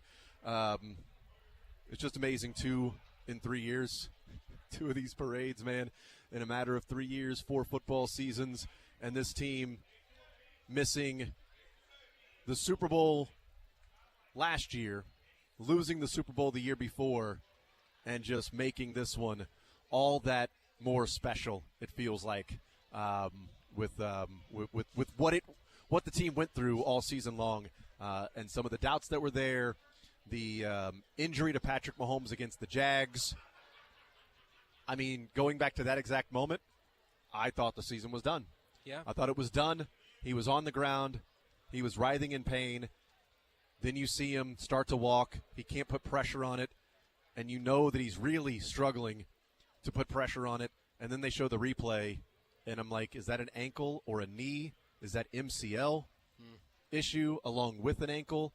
It's a high ankle sprain. You can see the way that it was moved to the inside. And I thought, well, there it is. It's done. And then against the Bengals, when the Chiefs punted to the Bengals with a few minutes to go, I thought, here it is, 23-20. Bengals are going to win, and it's going to be that damned dragon that they cannot slay. And they did. And at halftime, down 24-14, with Mahomes hobbling, having his shoulder laying on Rick Burkhalter's, or his head laying on Rick Burkhalter's shoulder, it was doom and gloom for me. It was doom and gloom. And I've said the story a couple of times. It was my wife that was trying to talk me into believing that the Chiefs would be able to come back. And I'm like, you don't know a thing about football. You shut your mouth, woman. Go make me a sandwich. Can't believe you said that. I didn't, actually. Oh, good. Thank God. No. I said, yeah, I appreciate it, but he's hurt. Yeah. Okay, they're not going to be able to protect him. They got outscored by 10. They can't stop them. Somehow they got to beat them by 11 in 30 minutes of play when they just lost by 10 and Mahomes is hobbled. Okay? Come talk to me when the game is over. I didn't say that to her either. But you didn't say talk to me when the Chiefs have 33% of the playoff losses? I did not say that. But no, it was doom and gloom, and I've said the story a couple of times. I did not believe, and I should believe. You really shouldn't ever stop believing. Don't stop believing. Journey said that one time, and enjoy the journey. Just the one time. They said it one time. That's all. That's only said one time. It's good perspective, though, man. The other thing that just sort of hit me, actually, kind of as it was all passing through here and wrapping up, and no joke. Now, listen, was I in the greatest mood for a good portion of the morning today? I was not. But to genuinely, the plus side of my 5-mile, hour-and-a-half walk to cross the street is that I saw so many Kansas Cityans, and I'm sure people from out of town as well, but specifically to see the city turn out for a party like this, man, is so cool. And it's not hard to imagine never knowing what this would look like here. Last year, or I keep saying that. It feels like yesterday. Dude, I said it in the break to Drake. I said, last year when this was like... It's an annual event is what we're crazy. trying to make happen. But, the first parade was a lot of that, but it was also kind of back in that disbelief and everything. Yeah. And this year, so many times I feel like I'm a little more able to kind of pause and realize what's going on, as opposed to, holy bleep, they bleeping won the bleeping Super Bowl. What the bleep? Was more or less my attitude after the Niners Super Bowl. But here today, it's just there are people picking up fistfuls of confetti, maybe because they, like I, learned after the fact. It makes a great gift for friends and family who couldn't be here. And so much that, and I talked about this on the show. I talked about this on postgame after the Super Bowl.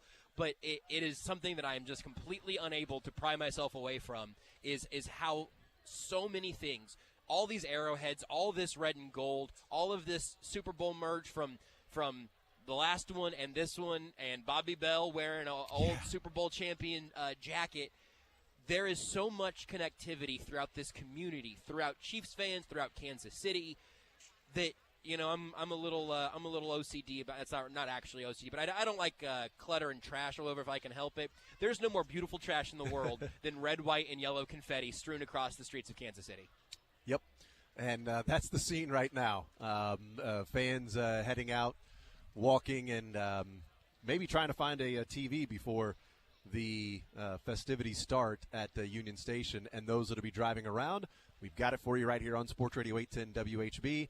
It'll start around 1:45 or so.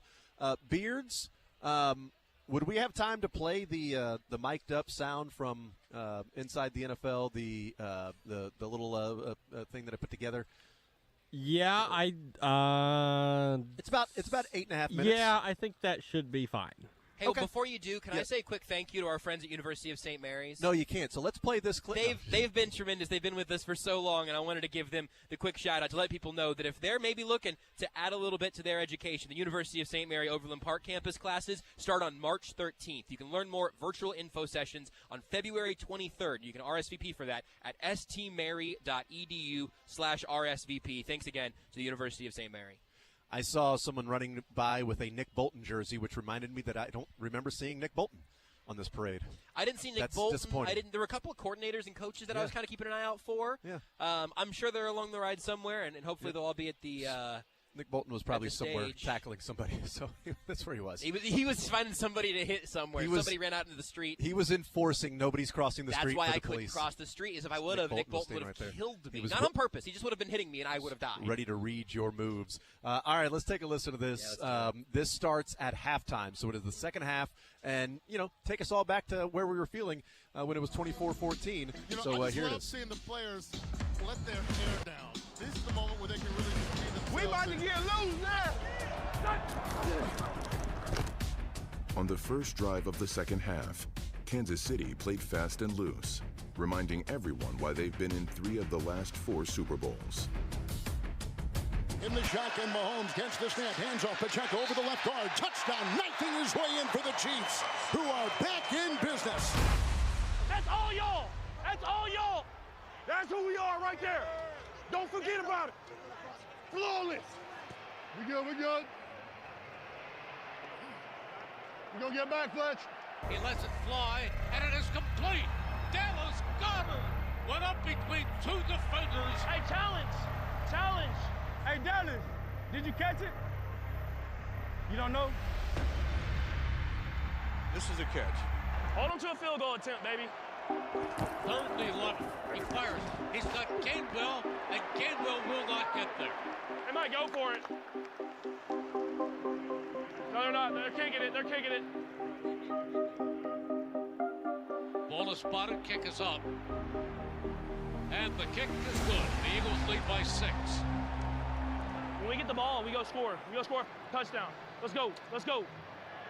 Joker, it's coming. We gonna need big time from you, bro. Stay locked in, baby.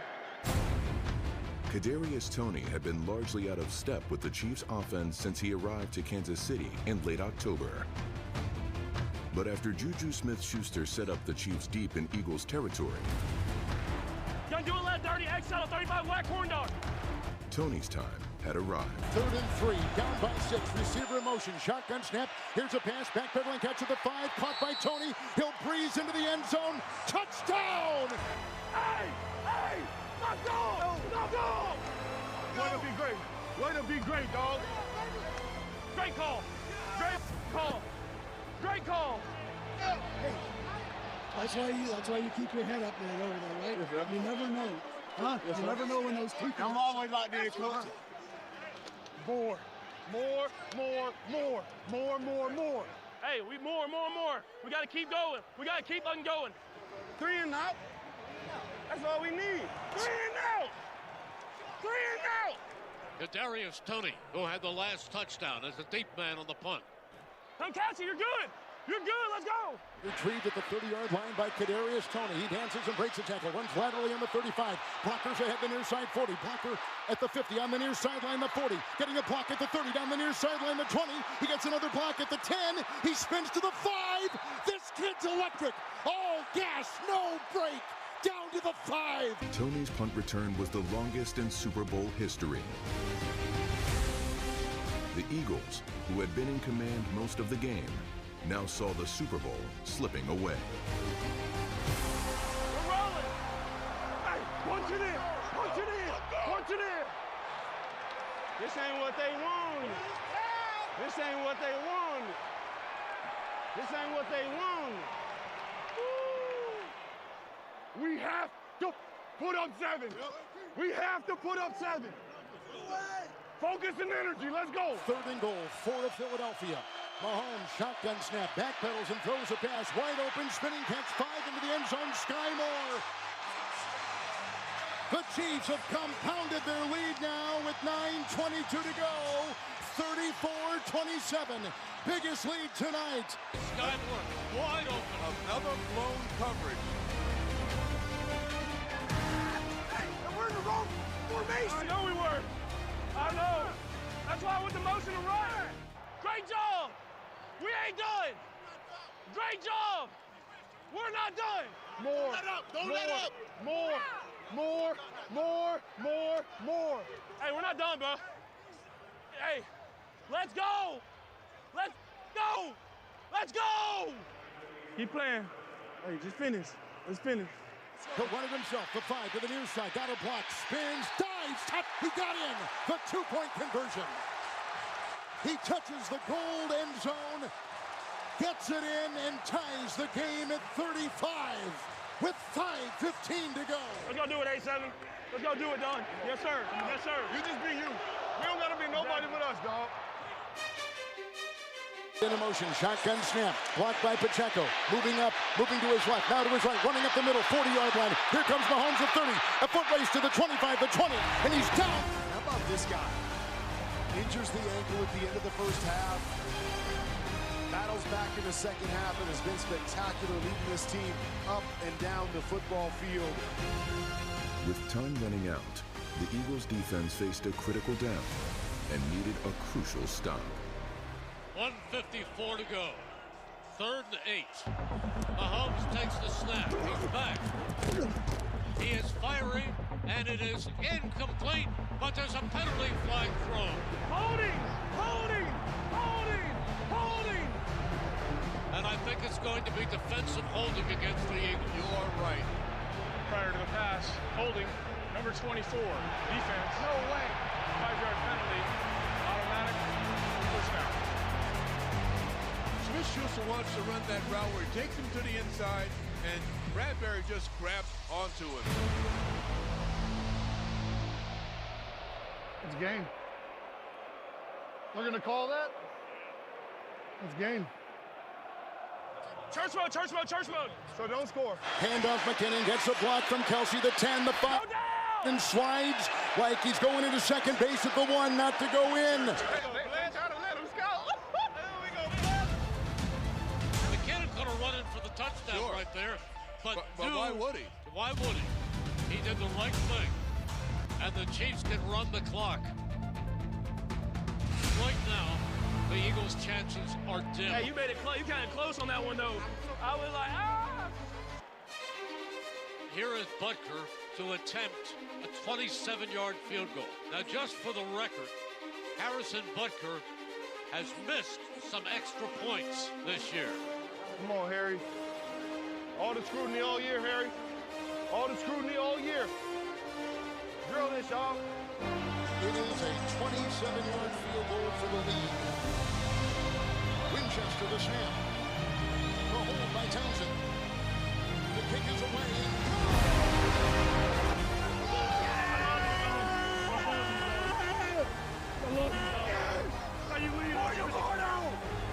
Every time, baby! Good job, Travis. Congratulations. I know. I love you too. Good job. Way to go. Congratulations. Go celebrate. Go celebrate. Go celebrate. I love you. Thank you, man. No, you're good. One is year of my life. I love you, big guy. Yeah, I love you too. Go celebrate. I love you. I love you. Go celebrate with Trav. Okay. Mama! Mama. I love you, Mom. How about this? I had the week of your life. I had the year of my life. How about this, huh? Love you. I ain't never seen nothing like you. You do. Yes! Yes! That was awesome. I love you, big guy. Thanks for always believing in me, big guy.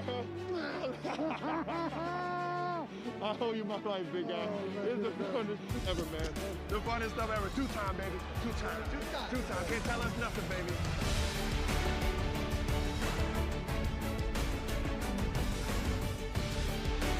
Baby, we're Super Bowl champs, baby. Let's go!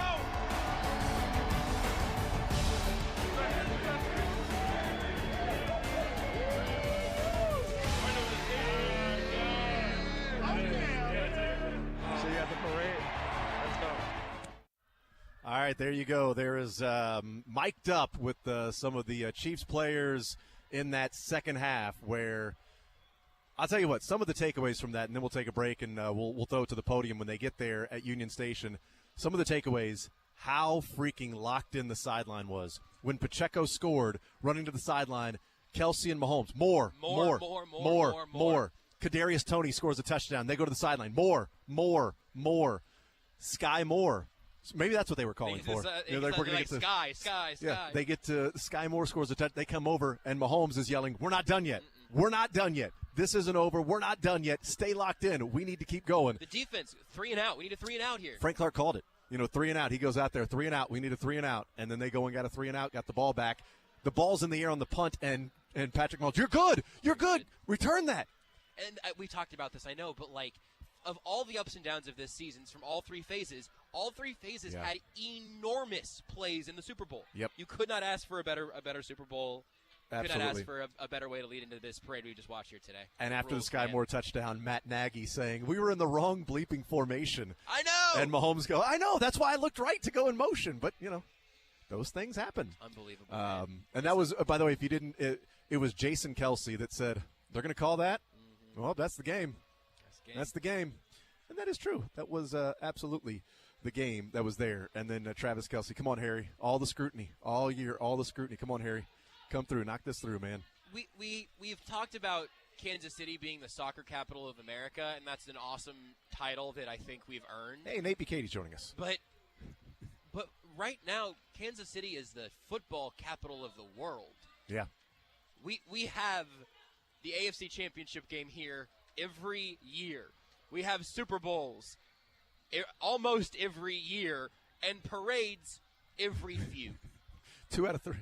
Every 3 years we got a parade. See, in 3 years, hopefully before that. Yeah. It's just it is such a cool time to be in this city, man. But I mean, it's just and also, don't score is called church mode. Oh my! That I literally dropped to my knees here just now when I heard that for the first time because I missed it earlier in the show. Just like Jerick McKinnon.